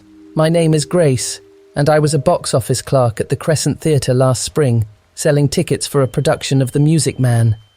The theatre was a shadowed relic, its faded marquee and dusty lobby heavy with a strange, lingering presence. The crew loved to spook me with stories of Clara Voss, the actress who died on stage in 1947, saying she haunted ticket stubs, marking them with her initials to claim their holders. I thought it was just a creepy tale to haze newbies. Paper doesn't curse people, but the way some stubs felt hot in my hands always made me uneasy. One evening, I was alone in the box office, counting receipts after the show. The booth was small, its counter cluttered with programs, and the air was thick with the scent of old wood. I was sorting ticket stubs when I found one that stood out, yellowed, brittle, for a 1947 show called Starless Night, with Clara Voss and Grace the Keeper scrawled in red ink. I frowned, thinking it was a prop left by mistake. But the ink shimmered, warm and wet, like it had just been written. The booth's lamp flickered, and a faint crackle filled the air, like paper burning. The room smelled of ash and lilies, sharp and suffocating. The stub in my hand grew hot, searing my palm, and a whisper hissed, "Keep me, Grace." I tried to drop it, but it stuck to my skin, the ink pulsing like a vein. The crackle grew louder, forming Clara's voice. "You're mine." The other stubs on the counter began to smolder, curling into ash, and the booth's glass fogged, trapping me inside. I pounded on the door, but it wouldn't budge, the handle scalding. Through the fogged glass, Clara appeared, her dress a shimmering ruin, her face half-rotted, one eye glowing like a dying ember. She held a stub identical to mine, its edges burning but unconsumed. "Join my audience," she rasped, her voice searing my ears. The booth's walls warped, the counter igniting in cold blue flames, and I saw flashes, Clara on stage, radiant, then collapsing, her ticket stubs scattering, and me, burning with them, my face hers. The stub in my hand flared, and I screamed, smashing it against the counter. The flames vanished, the whispering stopped, and the door swung open. I stumbled into the lobby, my palm blistered, the stub gone but its heat lingering. I quit the next day, burned my work apron, but last week I found a charred ticket stub in my wallet, etched with CV. At night, I hear crackling, like paper igniting, and sometimes my bedside lamp flickers, casting a shadow that holds a burning stub. The program that whispers, my name is Dylan, and I was a program designer at the Crescent Theatre last fall, creating show booklets for a production of Pippin. The theatre was a Gothic husk, its peeling wallpaper and sagging curtains heavy with a strange, watchful presence. The crew loved to unnerve me with tales of Clara Voss, the actress who died on stage in 1947, saying she haunted the programs, her words creeping into print to claim their readers. I thought it was just a creepy myth, ink doesn't speak, but the way my drafts sometimes glitched, adding lines I didn't write, always set my nerves on edge. One night, I was alone in the theater's office, a cluttered room of old typewriters and faded posters, finalizing the program on my laptop. The air was stale, and the desk lamp buzzed faintly. I was proofreading when I noticed a new page in the file, unnumbered, titled Clara's Lament in red font. It listed a solo act by Clara, Voss, with my name as Dylan, the printer, in the credits. I frowned, checking my backups. Nothing. The text was wet-looking, like fresh blood, and the laptop's fan whirred, overheating. The lamp dimmed, and a soft rustle filled the room, like pages turning in a breeze. The air smelled of ink and rotting flowers, sharp and cloying. My screen flickered, the program's text shifting. Dylan, speak my story. A whisper echoed from the laptop's speakers, though no audio was playing. Print it. My fingers froze, but the keyboard typed on its own, adding lines. Dylan bows. Dylan serves. I slammed the laptop shut, but the whisper grew, now Clara's voice, cold and commanding. Share me. The office door locked, the handle icy, and the posters on the walls warped, their faces morphing into Clara's, half-rotted, one eye, glowing like a bloodied moon. She appeared, her dress a shimmering ruin, holding a program that pulsed with red light. You're my scribe, she hissed, her voice weaving through the rustle. The laptop reopened, its screen bleeding ink, and I saw flashes, Clara writing her final act, collapsing, her words unfinished, and me, printing her name forever, my face hers. I screamed, yanking the laptop's battery, and the screen went black. The rustling stopped. The door clicked open, and I ran. The program's words burned into my mind. I quit the next day, deleted my files, but last week I found a printed page in my bag, red ink spelling CV. At night, I hear rustling, like paper stirring, and sometimes my printer hums, spitting out blank pages with a single whispered word. Dylan.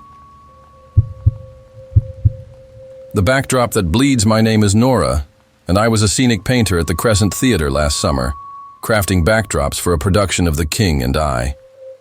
The theater was a crumbling shrine, its warped stage and dusty wings thick with an eerie, watchful hush. The crew loved to spook me with tales of Clara Voss, the actress who died on stage in 1947, saying her spirit stained the backdrops, her blood seeping into the canvas to mark her territory. I thought it was just paint and old stories. Fabric doesn't bleed. But the way my brushes felt heavy, like they were guided, always chilled me. One night, I was alone in the scene shop, a cluttered shed behind the stage, painting a temple. Backdrop under a flickering bulb. The air was heavy, smelling of turpentine and mildew. I was blending gold onto the canvas when I noticed a red smear, not my paint, spreading from the center. It formed letters. CV. I blinked, thinking it was a trick of the light, but the smear grew, dripping like fresh blood, and a whisper hissed, "Paint me, Nora." My brush shook, but it moved on its own, tracing Clara's initials in red. The bulb dimmed, and a low hum filled the shed, like a voice trapped in the canvas. The air turned sour, reeking of decay and roses. The backdrop rippled, its surface bulging, and the red paint pulsed, forming Clara's face, half beautiful, half rotted, one eye glowing like a bloodied star. "Finish my scene," she rasped, her voice soaking through the fabric. The other, canvases stirred, their colors bleeding, and the shed's door slammed shut, the lock clicking. I grabbed a palette knife, heart pounding, but the backdrop lunged, its canvas wrapping around my arms, warm and wet. Clara emerged, her dress a tattered mirror of the backdrop, her eye burning into me. "You're my art," she hissed, and I saw flashes. Clara on stage, radiant, then bleeding, her paint soaking the canvas, and me, painting her forever, my face hers. The shed shook, brushes flying, and the canvas tightened, pulling me into its folds. I screamed, slashing the backdrop with the knife, tearing Clara's face. The hum became a wail, the canvas collapsed, and the door unlocked. I ran, paint smeared, on my hands like blood, and quit the next day, burning my brushes. But last week, I found a scrap of canvas in my bag, warm and etched with CV. At night, I hear a hum, like paint dripping. and sometimes my walls shimmer, streaked with red I didn't paint. The flyer that follows. My name is Julian, and I was a promotions intern at the Crescent Theatre last fall, distributing flyers for a production of Guys and Dolls. The theatre was a decaying grandeur, its faded posters and chipped columns steeped in a heavy, restless silence. The crew loved to spook me with tales of Clara Voss, the actress who died on stage in 1947, saying her spirit clung to promotional flyers, her face appearing uninvited to mark their distributors. I thought it was just a creepy prank. Paper doesn't stalk you. But the way some flyers felt slick, like they'd been touched, always made my hands itch. One evening, I was alone in the lobby, stuffing flyers into envelopes for a mailing campaign. The air was thick, the chandelier above casting jittery shadows. I was folding a flyer when I noticed one that didn't match. A brittle gray sheet for a 1947 show called Veil of Stars, featuring Clara Voss, with my name printed in red ink, Julian, the messenger. I frowned, thinking it was a mock-up gone wrong, but the paper was warm, almost pulsing, and the ink glistened like fresh blood. The chandelier dimmed, and a faint rustle filled the lobby, like paper caught in a draft. The air turned sharp, smelling of ink and wilted orchids. The flyer's text shifted, now reading, "Julian, carry my name." A whisper slithered from it. "Spread me." I tried to shred it, but the paper wouldn't tear, its edges cutting my fingers. The rustle grew, and the other flyers stirred, fluttering off the table, each one morphing to show Clara's face, her eyes glowing red. The whisper became Clara's voice, cold and commanding. "Deliver me." I bolted for the exit, but the doors were locked, the handles icy. Clara appeared, her dress a tattered shimmer, her face half-rotted, one eye burning like a crimson flare. She held a flyer, its edges curling like flames, and hissed, "You're my herald!" The lobby's posters warped, their images bleeding, into hers. And I saw flashes, Clara handing out flyers, radiant, then collapsing. Her face erased, and me, distributing her image forever, my face hers. The flyer in my hand grew hot, searing my palm, and I screamed, throwing it into the air. It burst into cold sparks, the rustling stopped, and the doors unlocked. I ran, the flyer's heat still on my skin, and quit the next day, burning my promotional materials. But last week, I found a gray flyer in my backpack, red ink spelling CV. At night, I hear rustling, like paper scattering, and sometimes my desk is covered in flyers I didn't print, all bearing Clara's glowing eyes. The rehearsal piano. That morns, my name is Mia, and I was a rehearsal pianist at the Crescent Theatre last spring, playing for a production of Rent. The theatre was a shadowed ruin, its creaky floors and faded velvet seats thick with a restless, heavy air. The crew loved to spook me with stories of Clara Voss, the actress who died on stage in 1947, saying the old upright piano in the rehearsal room was hers, its keys weeping her unsung melodies. I thought it was just a rusty instrument in theater lore. Pianos don't cry. But the way its notes lingered, sharp and mournful, always made my fingers tremble. One night, I was alone in the rehearsal room, a cramped space cluttered with sheet, music and cracked mirrors, practicing chords after hours. The air was stale, the single bulb overhead flickering. I was midway through a song when the piano played a note I hadn't touched, a low, keening C, like a sob. I lifted my hands, but the note held, joined by others, forming a slow, jagged lullaby. My heart raced. I checked the pedals. They were still, yet the keys moved, pressing themselves in a rhythm I didn't know. The room grew cold, smelling of wax and wilted jasmine, and the mirrors fogged, reflecting nothing but shadows. A whisper drifted from the piano. "Play me, Mia." My sheet music fluttered, pages turning to a handwritten score titled Clara's Dirge, with my name scrawled in red ink. Mia, the mourner. The keys played faster, and Clara appeared, her dress a tattered shimmer, her face half-rotted, one eye glowing like a dying ember. "Sing my loss," she rasped, her voice weaving through the notes. The piano strings vibrated, the sound deafening, and the keys trapped my fingers, forcing them to play her dirge. I felt her grief, raw, endless, pouring through me. And I saw flashes. Clara at the piano, radiant, then collapsing, her music silenced, and me, playing her sorrow forever, my face hers. The mirrors cracked, the room shook, and I screamed, slamming the piano lid shut. The music stopped, Clara's wail piercing the air, and the door, previously locked, swung open.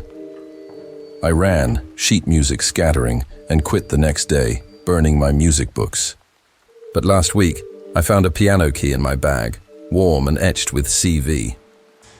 At night, I hear a low C, like a sob, and sometimes my keyboard plays a note I didn't touch, echoing Clara's dirge.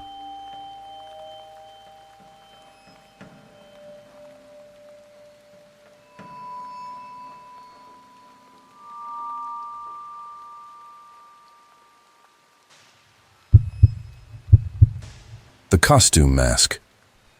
That sees, my name is Tara, and I was a costume assistant at the Crescent Theater last winter, preparing masks and outfits for a production of Phantom of the Opera. The theater was a decaying monument, its shadowed halls and moth-eaten curtains thick with an eerie, watchful stillness. The crew loved to scare me with tales of Clara Voss, the actress who died on stage in 1947, saying her spirit haunted the costume masks, her eyes peering through them to claim their wearers. I thought it was just dusty props and theater myth. Masks don't watch you, but the way one mask seemed to shift on its stand always made my skin prickle. One night, I was alone in the costume workshop, a cluttered room of sewing machines and fabric scraps, adjusting a white porcelain mask for the lead. The air was heavy, smelling of starch and old lavender. I was stitching the mask's ribbon when I noticed a different one on the shelf, a black velvet mask, ornate with silver filigree. Not on the production list. Its eye holes were too deep, like voids, and it was labeled CV in red thread. Curious, I picked it up, and it felt warm, almost humming, as if alive. The bulb flickered, and a soft rustle filled the room, like fabric brushing skin. The air turned cold, reeking of decay and roses. The mask's eye holes seemed to blink, and a whisper hissed from within. "Wear me, Tara." My hands shook, but the mask twitched, its ribbons coiling around my fingers.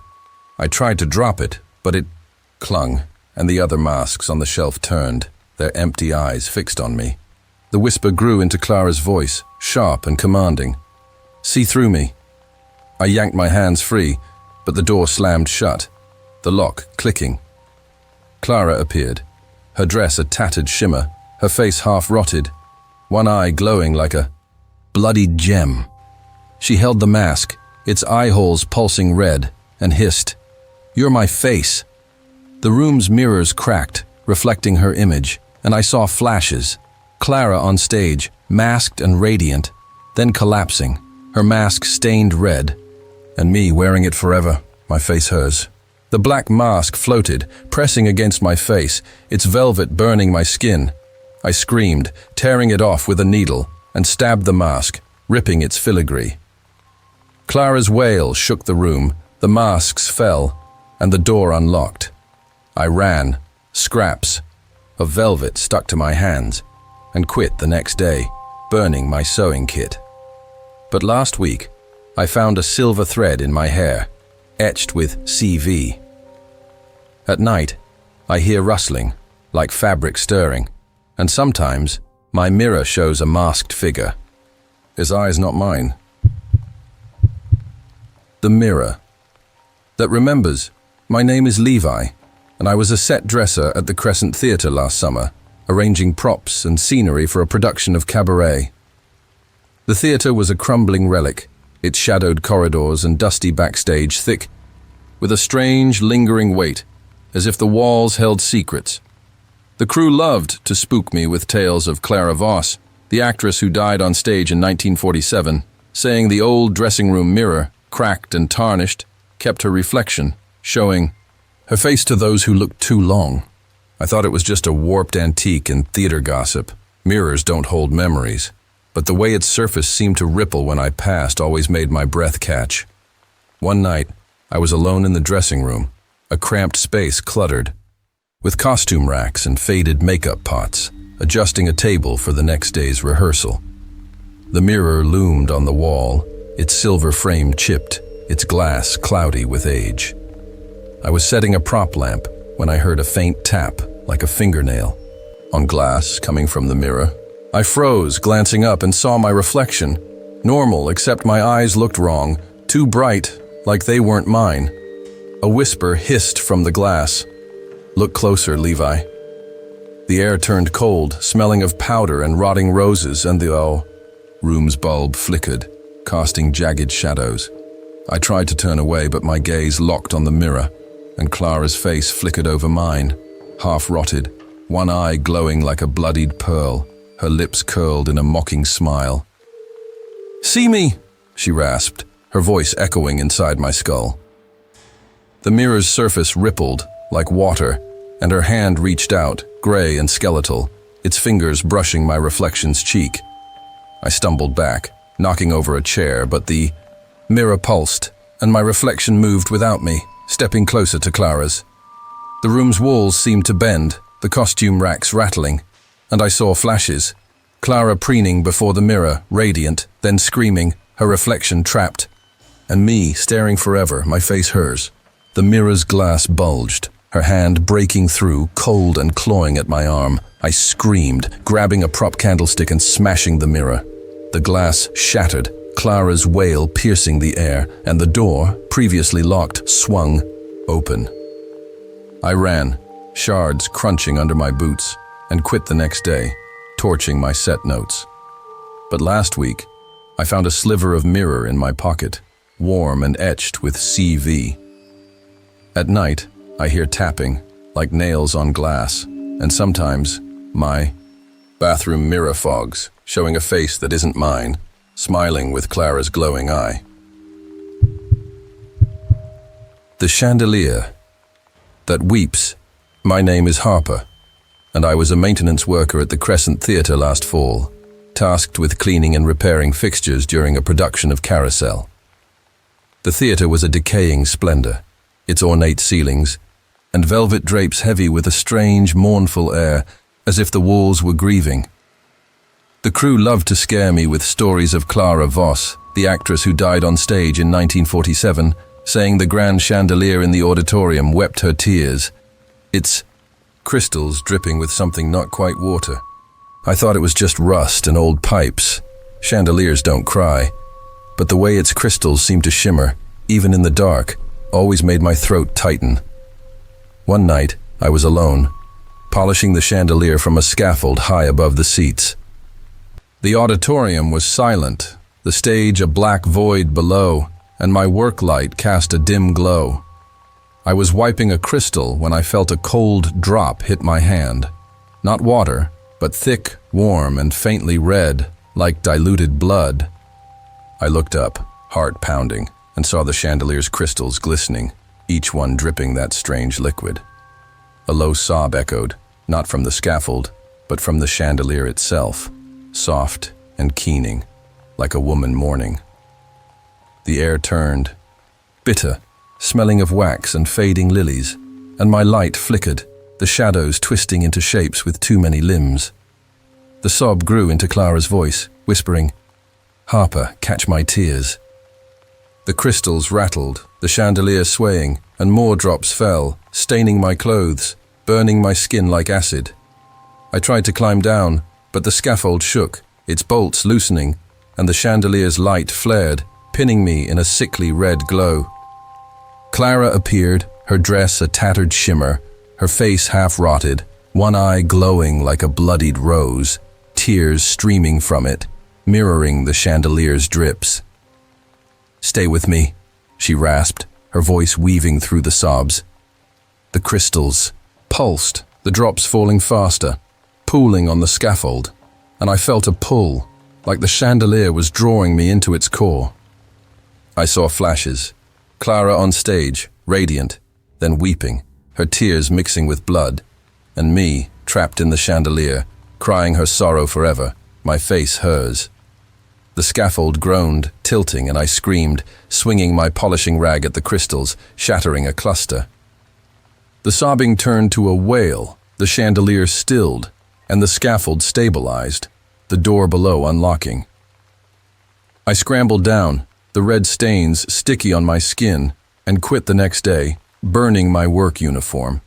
But last week, I found a crystal shard in my toolbox, warm and etched with CV. At night I hear a faint sob, like tears falling, and sometimes my ceiling light drips, leaving red marks on the floor that vanish by morning. The script that binds. My name is Riley, and I was a stage manager at the Crescent Theater last spring, overseeing rehearsals for a production of A Streetcar Named Desire. The theater was a fading monument, its creaky rafters and dusty props heavy, with an eerie clinging silence, as if it resented being disturbed.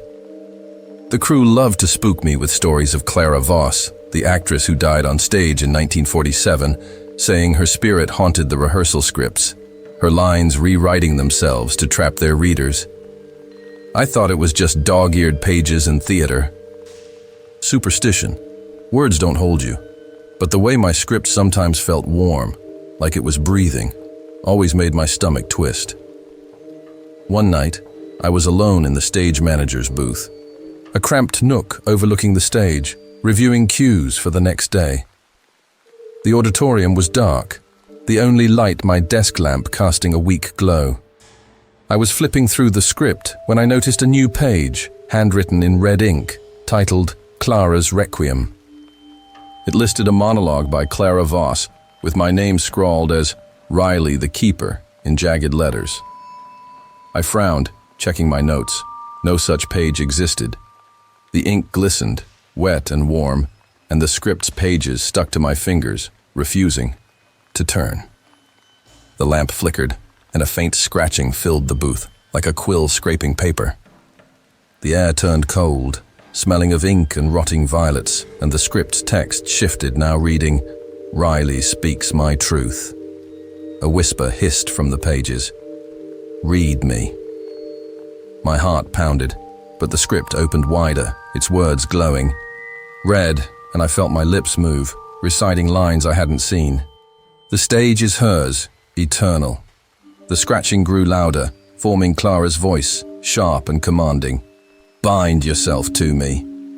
I tried to throw the script, but it clung, the pages wrapping around my wrists like ropes. The booth's door locked, the handle icy, and Clara appeared on the stage below, her dress a shimmering ruin, her face half-rotted, one eye glowing like a bloodied star. She held a script, its pages pulsing, and hissed, You're my voice. The booth's walls warped, the stage lights flaring red, and I saw flashes. Clara reciting, radiant, then choking, her script blood-soaked, and me bound to her lines, my face hers.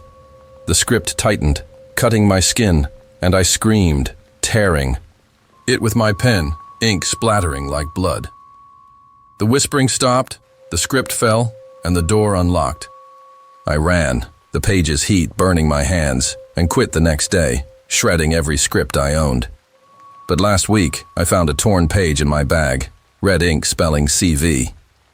At night, I hear scratching, like a pen writing, and sometimes my notebook opens, filled with lines I didn't write in Clara's jagged hand. The stage light that screams. My name is Quinn, and I was a lighting assistant at the Crescent Theater last winter, rigging fixtures for a production of Macbeth. The theater was a Gothic skeleton, its rusted catwalks and faded velvet curtains pulsing, with an eerie, restless energy, as if it resented the living. The crew loved to unnerve me with tales of Clara Voss, the actress who died on stage in 1947, saying the stage's overhead lights carried her voice, screaming when she was forgotten. I thought it was just faulty bulbs and old wiring. Lights don't scream. But the way one spotlight flickered, like it was breathing, always made my hands shake. One night I was alone on the catwalk, a narrow metal path high above the stage, adjusting a spotlight after rehearsal. The auditorium was a black void, my headlamp the only light cutting through the dust. I was tightening a clamp when the spotlight hummed, not electrical, but human, a low wail that grew into a piercing scream. My tools slipped, clattering to the stage below, and the beam snapped on, blinding me with a red, pulsating glow. A whisper sliced through the scream, "Quinn, light my stage." The air turned sharp, smelling of scorched metal and rotting orchids, and the catwalk trembled, its bolts rattling. I checked the controls, unplugged, yet the light burned, its beam sweeping the stage, revealing Clara's shadow, tall, jagged, with eyes glinting like shattered glass. I stumbled back, but the spotlight swiveled, locking onto me, its heat searing my skin. Clara appeared, her dress a tattered shimmer, her face half rotted, one eye glowing like a bloodied flame. "Shine for me," she rasped, her voice layering over the scream, shaking the theater. The catwalk groaned, bending under me, and the spotlight tightened, pulling me toward its beam. I saw flashes, Clara bathed in light, radiant, then screaming. Her stage plunged into darkness and me trapped in the beam, screaming her pain forever, my face hers. The scream became deafening, the other lights flaring red, and I felt her fingers, cold and clawing, inside my mind. I screamed back, kicking the spotlight's mount, and it sparked, the beam cutting out. Clara's wail echoed, the catwalk stilled, and the exit door below unlocked. I scrambled down, burns on my hands, and quit the next day, smashing my toolkit. But last week, I found a bulb fragment in my bag, warm and etched with CV. At night, I hear a faint scream, like a light. Warming up, and sometimes my room's shadows flicker, forming a face that's not mine.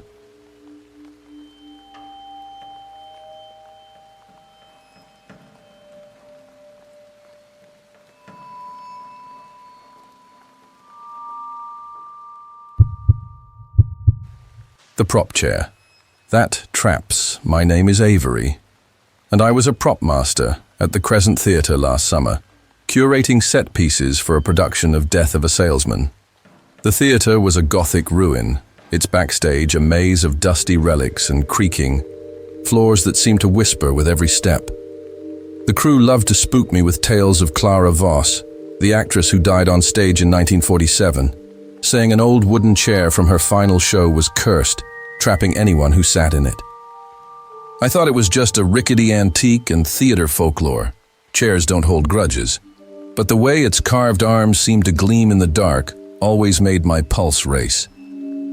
One night, I was alone in the prop storage, a cluttered room of chipped vases and faded tapestries, organizing for the next rehearsal. The air was thick, smelling of mildew and old varnish. I was moving a table when I spotted the chair, ornate, with rose carvings, not on my inventory list, tucked in a corner. Its wood was warm, almost pulsing, and CV was etched into the backrest in red, like fresh paint. Curious, I touched it, and the chair creaked, as if settling under weight. The bulb flickered, and a low groan filled the room, like wood bending under strain. The air turned cold, reeking of decay and roses, and the chair's arms twitched, curling slightly. A whisper hissed from its frame. "Sit, Avery." My hands shook, but the chair slid closer, its legs scraping the floor. I backed away, but the door slammed shut, the lock clicking, and the other props stirred, lamps tilting, books falling, all facing me. The whisper grew into Clara's voice, sharp and commanding. "Rest in me." I grabbed a crowbar, heart pounding, but the chair lunged, its arms snapping around my waist, the wood warm and alive, pinning me down. Clara appeared, her dress a tattered shimmer, her face half-rotted, one eye glowing like a bloodied ruby. "You're mine," she rasped, her voice creaking through the chair. The room spun, and I saw flashes. Clara on stage, seated, radiant, then collapsing, her chair stained red, and me, trapped in it forever, my face hers. The chair tightened, splintering my ribs, and I felt her presence inside me, heavy and cold. I screamed, prying the crowbar into the chair's arm, splintering. Clara's wail shook the room, the chair collapsed, and the door unlocked. I ran, wood shards stuck to my skin, and quit the next day, burning my prop lists. But last week, I found a rose-carved splinter in my bag, warm and etched with CV. At night I hear creaking, like wood settling, and sometimes my chair shifts, its arms brushing my sides. The curtain rope. That strangles. My name is Mason, and I was a stagehand at the Crescent Theatre last fall, managing the rigging for a production of The Glass Menagerie. The theatre was a crumbling mausoleum, its shadowed rafters and heavy velvet, curtains steeped in a restless, suffocating quiet, as if it were holding its breath. The crew loved to spook me with tales of Clara Voss, the actress who died on stage in 1947, saying the curtain ropes were her noose, coiling around those who dared touch them. I thought it was just frayed hemp and old stories. Ropes don't hunt. But the way one rope seemed to sway, untied and untouched, always made my gut twist. One night, I was alone in the fly loft, a dusty perch above the stage, checking the curtain, ropes after a rehearsal. The air was thick, smelling of sawdust and sour wine, and the only sound was the creak of the rafters. I was securing a rope when it twitched, warm and pulsing under my fingers, like a vein. A low hiss slithered through. The loft, sharp and feminine. "Mason, pull me tight." My hands froze. I let go, but the rope coiled around my wrist, tightening like a snake, its fibers digging into my skin. The stage lights below flickered, casting a sickly red glow, and the air turned cold, reeking of decay and roses. The rope jerked, yanking me toward the edge of the loft, and I grabbed a beam to steady myself. The hiss grew into Clara's voice, cold and commanding. "Hang for me." The other rope stirred, swaying like pendulums, and I saw her shadow, tall, jagged, with eyes glinting through the dark. Clara appeared, her dress a tattered shimmer, her face half-rotted, one eye glowing like a bloodied ember. "Join my stage," she rasped, her voice weaving through the ropes. The rope tightened, looping around my neck, and I felt my feet lift, the loft tilting. I saw flashes, Clara on stage, radiant, then choking, a rope around her throat, and me, dangling in her place, my face hers. The rafters groaned, the ropes knotting themselves, and I felt her breath, cold and heavy, on my skin. I screamed, slashing at the rope with my pocket knife, cutting it free. Clara's wail shook the loft, the ropes fell limp, and the exit door, below, unlocked. I stumbled down, rope burns stinging my neck, and quit the next day, burning my work gloves. But last week, I found a frayed hemp strand in my pocket, warm and etched with CV. At night, I hear creaking, like ropes swaying, and sometimes my belt tightens, brushing my throat when I sleep. The stage trap. That hungers. My name is Elise, and I was a stage technician at the Crescent Theatre last spring, maintaining the trapdoors and pulleys for a production of Sweeney Todd. The theatre was a decaying labyrinth, its splintered stage, and shadowed wings thick with a heavy, predatory silence, as if it craved something living. The crew loved to spook me with tales of Clara Voss, the actress who died on stage in 1947, saying the main trap door was her mouth, swallowing those who stepped too close. I thought it was just warped wood and old hinges. Trapdoors don't eat, but the way its edges seemed to pulse, like lips, always made my skin crawl. One night I was alone beneath the stage, a damp, claustrophobic crawl space, checking the trapdoor's springs after rehearsal. The air was sour, smelling of rot and rusted iron, and my flashlight cast jittery shadows. I was tightening a bolt when the trapdoor groaned, not mechanical, but alive, like a stomach growling. A whisper slithered from above, low and ravenous. "Elise, feed me." My heart lurched. I aimed my flashlight up, but the trapdoor's underside was slick, glistening red, as if bleeding. The crawl space grew colder, the walls tightening, and the trapdoor creaked open, its hinges bending like jaws. The whisper became Clara's voice, sharp and commanding. "Step inside." My tools rattled, sliding toward the trapdoor, and a sickly red glow pulsed from its depths, pulling at me. I scrambled back, but the floor tilted, the trapdoor yawning wider. And Clara appeared, her dress a tattered shimmer, her face half rotted, one eye glowing like a bloodied coal. "Join my stage," she hissed, her voice rumbling through the wood. The trapdoor's edges curled, reaching for me, and I felt a tug, like hands dragging me upward. I saw flashes, Clara falling through the trapdoor, radiant, then devoured, her screams echoing, and me swallowed whole, my face hers, trapped in its belly forever. The crawl space shook, the trapdoor's glow intensifying, and I felt its hunger, cold and endless. I screamed, jamming my wrench into the hinges, snapping them. Clara's wail tore through the space, the trapdoor slammed shut, and the exit hatch unlocked. I crawled out, my hands slick with something red, and quit the next day, torching my work log. But last week, I found a rusted hinge in my bag, warm, and etched with CV. At night I hear a groan, like wood hungering, and sometimes my floor creaks, tilting toward the center, as if opening beneath me. The playbill. That summons. My name is Nora, and I was a lobby usher at the Crescent Theater last summer, handing out playbills for a production of The Sound of Music. The theater was a shadowed relic, its marble foyer and tarnished chandeliers, heavy with a strange, beckoning silence, as if it called to those who lingered.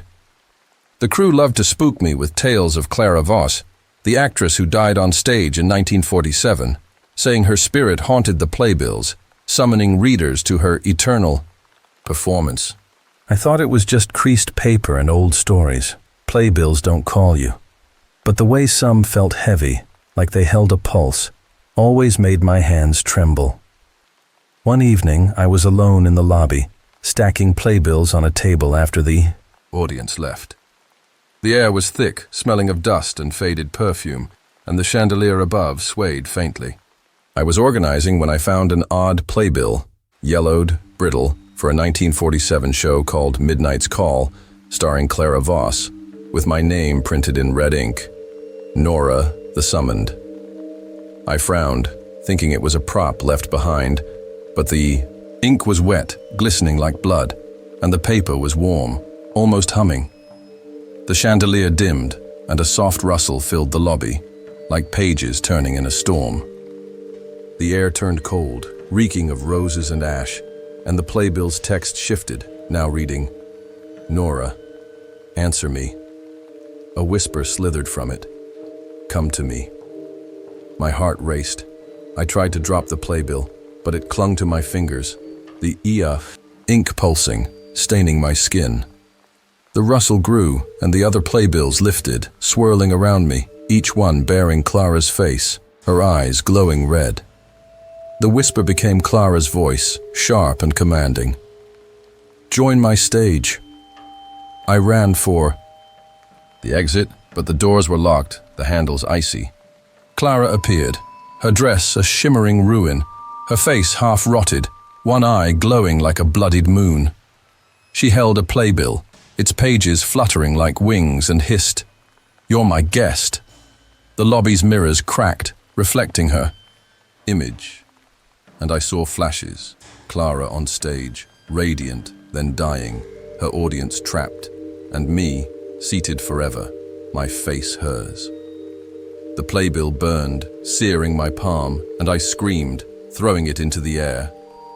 It burst into cold sparks, the rustling stopped, and the doors unlocked. I stumbled outside, the playbill's heat lingering on my skin, and quit the next day, burning my usher uniform. But last week, I found a torn playbill in my purse, red ink, spelling CV.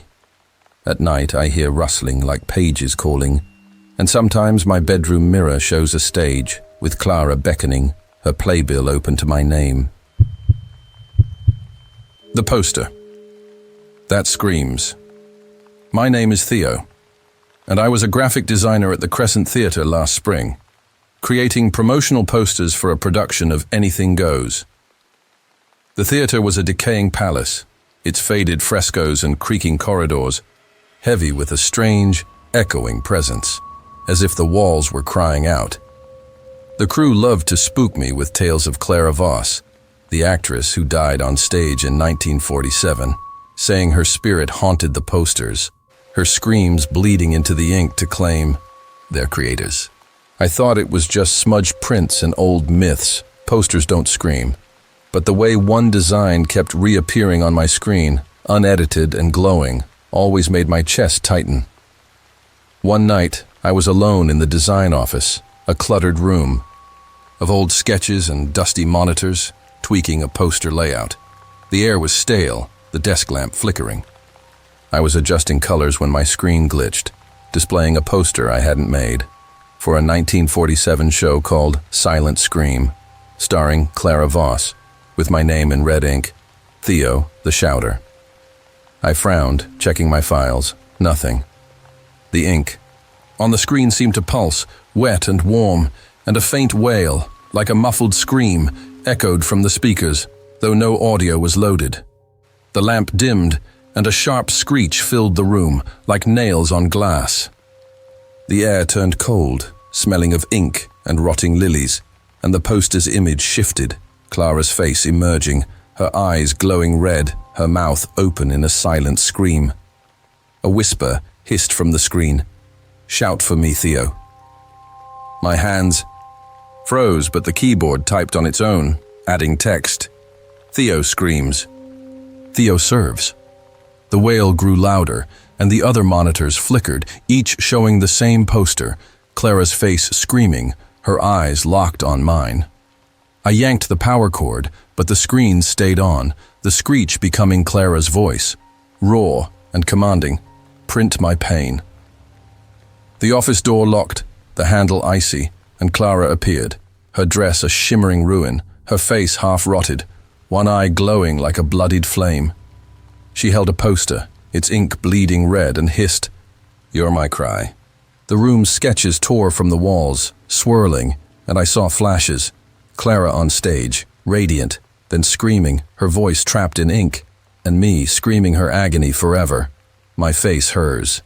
The poster on my screen burned, its light searing my eyes, and I screamed, smashing the monitor with a chair. The screech stopped, the screens went black, and the door unlocked. I ran, ink stains burning my hands, and quit the next day, deleting my portfolio. But last week, I found a crumpled poster in my bag, red ink spelling CV. At night, I hear a faint wail, like a scream caught in glass, and sometimes my laptop screen flickers, showing Clara's face, her mouth open, waiting for my voice.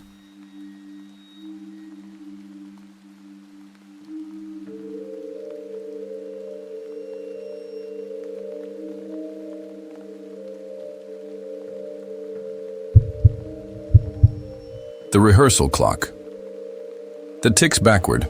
My name is Lila, and I was a production assistant at the Crescent Theatre last winter, keeping schedules for a production of Our Town. The theater was a crumbling relic, its dusty rafters and faded posters, thick with a strange, timeless weight, as if it refused to let time move forward. The crew loved to spook me with tales of Clara Voss, the actress who died on stage in 1947, saying an old rehearsal clock in the green room was hers, its hands ticking backward to trap those who watched it. I thought it was just a broken antique. And theater myth, clocks don't undo time, but the way its ticks seemed to echo in my chest always made my breath hitch. One night, I was alone in the green room, a cluttered space of cracked mirrors and worn couches, updating the rehearsal. Log, The air was heavy, smelling of coffee and rotting roses, and the clock, a tarnished brass piece on the wall, ticked faintly, its hands moving counterclockwise. I was jotting notes when the ticks grew louder, sharper, like a heartbeat slowing. A whisper slithered from the clock. "Lila, rewind with me." My pen froze. I glanced up, and the clock's hands spun backward, faster, the room dimming as if time itself was unraveling. The air turned cold, reeking of decay and wax, and the mirrors fogged, reflecting a stage I didn't recognize. The whisper became Clara's voice, low and commanding. "Stay in my moment." The clock's face pulsed, its numbers bleeding red, and Clara appeared, her dress a tattered shimmer, her face half-rotted, one eye glowing like a bloodied star. "You're late," she hissed, her voice sinking with the ticks. The room warped, the couches sinking, and I felt my body slow, my movements sluggish, as if time was pulling me back. I saw flashes, Clara on stage, radiant, then frozen, her, clock stopping, and me, trapped in her endless rehearsal, my face hers. The clock's ticks became a deafening pulse, and I felt her cold fingers brush my wrist, winding me like a toy. I screamed, throwing my logbook at the clock, shattering its face. Clara's wail shook the room. The ticks stopped, and the door, previously locked, swung open. I ran, the clock's pulse still in my ears, and quit the next day, burning my schedules. But last week, I found a brass gear in my bag, warm and etched with CV. At night, I hear ticks, slow and backward. And sometimes my watch runs in reverse, its hands chasing Clara's time. The costume trunk that breathes, "My name is Finn, and I was a wardrobe intern at the Crescent Theatre last summer, sorting costumes for a production of a chorus line." The theatre was a shadowed husk, its backstage a maze of moth-eaten fabrics and creaking floors that seemed to sigh with every step. The crew loved to spook me with tales of Clara Voss, the actress who died on stage in 1947, saying an old costume trunk in the storage room was her heart, breathing with her restless spirit. I thought it was just a musty relic and theatre gossip. Trunks don't breathe. But the way its lid seemed to tremble even when locked always made my skin prickle. One night, I was alone in the costume storage, a dusty room crammed with racks, and faded gowns, cataloguing items after a fitting. The air was thick, smelling of starch and rotting lavender, and a single bulb flickered overhead. I was labeling a shawl when I heard a soft thud, like a heartbeat, from an old black trunk in the corner. Its brass latches were rusted, etched with CV in red, and it wasn't on my inventory. Curious, I touched the lid, and it pulsed, warm and alive, exhaling a faint, raspy breath. The bulb dimmed, and a low hum filled the room like lungs expanding. The air turned cold, reeking of decay and roses, and the trunk's lid creaked, lifting an inch, releasing a red mist. A whisper hissed from within. "Open me, Finn." My hands shook, but the latches snapped open, and the trunk exhaled again, the mist coiling around my legs. The other costumes stirred, their fabrics rustling, and the door slammed shut, the lock clicking. The whisper grew into Clara's voice, sharp and commanding. "Wear my heart." I grabbed a pair of shears, heart pounding, but the trunk's lid flung wide, and Clara's dress, silver blood-stained rose, wrapping around me, its fabric warm and pulsing. Clara appeared, her form flickering in the mist, her face half-rotted, one eye glowing like a bloodied gem. "You're mine," she rasped, her voice throbbing through the trunk. The room spun, and I saw flashes. Clara on stage, radiant, then bleeding, her dress sealed in the trunk and me trapped inside it, my face hers.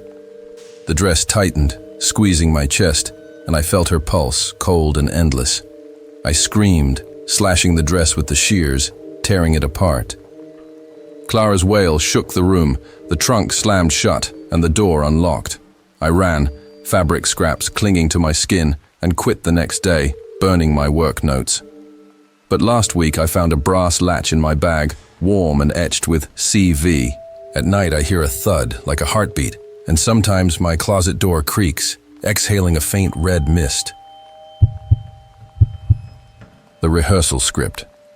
That curses, my name is Sage, and I was an assistant script supervisor at the Crescent Theatre last fall, tracking dialogue for a production of The Crucible. The theatre was a decaying shrine, its warped floors and peeling, walls heavy with a strange, oppressive malice, as if it cursed those who spoke its lines. The crew loved to spook me with tales of Clara Voss, the actress who died on stage in 1947, saying her spirit haunted rehearsal scripts, her words twisting to bind their readers to her will. I thought it was just coffee-stained pages in theater. Lore, scripts don't curse. But the way my copy seemed to hum, like a trapped voice, always made my fingers itch. One night I was alone in the rehearsal room, a dim space cluttered with folding chairs and scattered notes, reviewing the script under a flickering bulb. The air was sour, smelling of ink and rotting violets, and the silence felt alive, watching. I was marking a page when I found a new scene, handwritten in red ink, titled Clara's Oath. It described a ritual led by Clara Voss, with my name scrawled as Sage the Bound in jagged strokes. I frowned, checking my files. No such scene existed. The ink was wet, pulsing like a vein, and the script's pages grew warm, sticking to my skin. The bulb dimmed, and a faint scratching filled the room, like a pen carving bone. The air turned, cold, reeking of ash and roses, and the script's text shifted, now reading, Sage swears my vow. A whisper hissed from the pages. Speak it, Sage. My throat tightened, but my lips moved, reciting words I hadn't read. I am Clara's. Forever. The scratching became Clara's voice, sharp and commanding. Swear to me. The script's pages turned on their own, each line a curse, and I felt a weight, like chains, settling on my chest. I tried to tear the script, but it tightened around my hands, the ink burning my palms. The door locked, the handle icy, and Clara appeared, her dress a shimmering ruin, her face half-rotted, one eye glowing like a bloodied ruby. She held a script, its words glowing red, and hissed, You're my oath. The room's chairs toppled, the walls bled ink, and I saw flashes. Clara chanting on stage, radiant, then cursed, her words binding her soul, and me swearing her curse forever, my face hers. The script's pages cut my skin, and I screamed, stabbing it with a pen, ink splattering like blood. The whispering stopped, the script fell, and the door unlocked. I ran, my hands burning, and quit the next day, shredding every page I owned. But last week, I found a torn script fragment in my bag, red ink spelling CV. At night, I hear scratching, like a vow being written, and sometimes my voice whispers words I don't know in Clara's jagged tone. The Marquee. That whispers, my name is Jude, and I was a maintenance worker at the Crescent Theatre last summer, tasked with repairing the neon marquee for a production of West Side Story. The theater was a decaying monument, its cracked facade and flickering lights heavy with a strange, murmuring presence, as if it spoke to those who listened. The crew loved to spook me with tales of Clara Voss, the actress who died on stage in 1947, saying her spirit haunted the marquee, its letters whispering her name to claim their keepers. I thought it was just faulty wiring and old tales, signs. Don't talk. But the way the neon seemed to hum, even when unplugged, always made my neck prickle. One night, I was alone on a ladder outside, rewiring the marquee under a starless sky.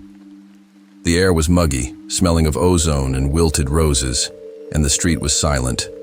I was splicing cables when the neon buzzed, not electrical, but vocal, a low whisper forming words. Jude, spell my name. My screwdriver slipped, and the marquee flared, its letters rearranging to read Clara Voss in glowing red. I checked the panel, off, yet the lights pulsed, and a faint giggle echoed, sharp and feminine, from the glass. The air turned cold, reeking of ash and decay, and the ladder shook, its bolts loosening. The whisper grew into Clara's voice, commanding, "Light me!" The marquee's letters shifted again, now spelling Jude mine, the neon burning my eyes. I tried to climb down, but the ladder tilted, and Clara's shadow appeared in the marquee's reflection, tall, jagged, with eyes glinting like shattered bulbs. She materialized, her dress a shimmering ruin, her face half-rotted, one eye glowing, like a bloodied ruby. "Join my show," she hissed, her voice crackling through the neon. The marquee's light tightened, pulling me toward the glass, and I felt my hands move, rewiring the sign against my will.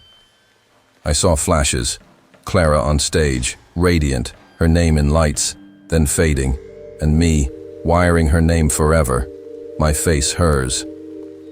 The neon screamed, the letters burning, and I felt her breath cold and heavy on my neck. I screamed, yanking the cables free, and the marquee sparked, going dark. Clara's wail shook the street, the ladder stilled, and the theater doors swung open. I scrambled down, burns on my hands, and quit the next day, torching my toolbox. But last week, I found a neon shard in my pocket, warm and etched with CV. At night I hear a buzz, like a whisper in glass, and sometimes my window glows, spelling words I didn't write. The rehearsal mirror. That steals my name is Aria, and I was a choreographer at the Crescent Theater last spring, designing dance sequences for a production of Chicago. The theater was a crumbling relic, its backstage a labyrinth of dusty props and warped mirrors that seemed to watch with a cold, unblinking gaze. The crew loved to spook me with tales of Clara Voss, the actress who died on stage in 1947, saying the rehearsal room's full-length mirror held her reflection, stealing the faces of those who danced before it. I thought it was just cracked glass and old myths. Mirrors don't steal. But the way my reflection sometimes lagged, like it wasn't mine, always made my heart race. One night, I was alone in the rehearsal room, a dim space cluttered with folding chairs and faded posters, practicing a routine under a flickering bulb. The air was heavy, smelling of sweat and rotting roses, and the mirror loomed against the wall, its silver frame tarnished, its surface rippling faintly. I was mid-step when I heard a soft tap, like a footfall behind me, but the room was empty. My reflection in the mirror moved out of sync, stepping forward while I stood still, its eyes glowing red, like Clara's. A whisper hissed from the glass. "Dance with me, Aria." The air turned cold, reeking of ash and decay, and the mirror pulsed, its surface bulging like liquid. Clara's face emerged over mine, half-rotted, one eye glowing like a bloodied ruby. Her lips curled in a predatory smile. "Give me your face," she rasped, her voice echoing in my skull. The mirror's reflection twisted, showing me dancing her steps, my features blending into hers, my body no longer my own. I stumbled back, but the mirror's pull was strong, my reflection reaching out, its hands clawing through the glass, cold and skeletal, grabbing my wrists. The room spun, and I saw flashes, Clara dancing on stage, radiant, then collapsing, her reflection trapped, and me dancing her role forever, my face hers. The mirror's surface rippled faster, and I felt my breath slow, my movements sinking, with hers. I screamed, kicking a chair into the mirror, shattering it. Clara's wail tore through the room. The glass fell, and the door, previously locked, swung open. I ran, shards cutting my feet, and quit the next day, burning my choreography notes. But last week, I found a mirror fragment in my bag, warm and etched with CV. At night, I hear tapping, like footsteps in glass. And sometimes my bedroom mirror shows a dancer, moving to Clara's rhythm, with eyes that aren't mine.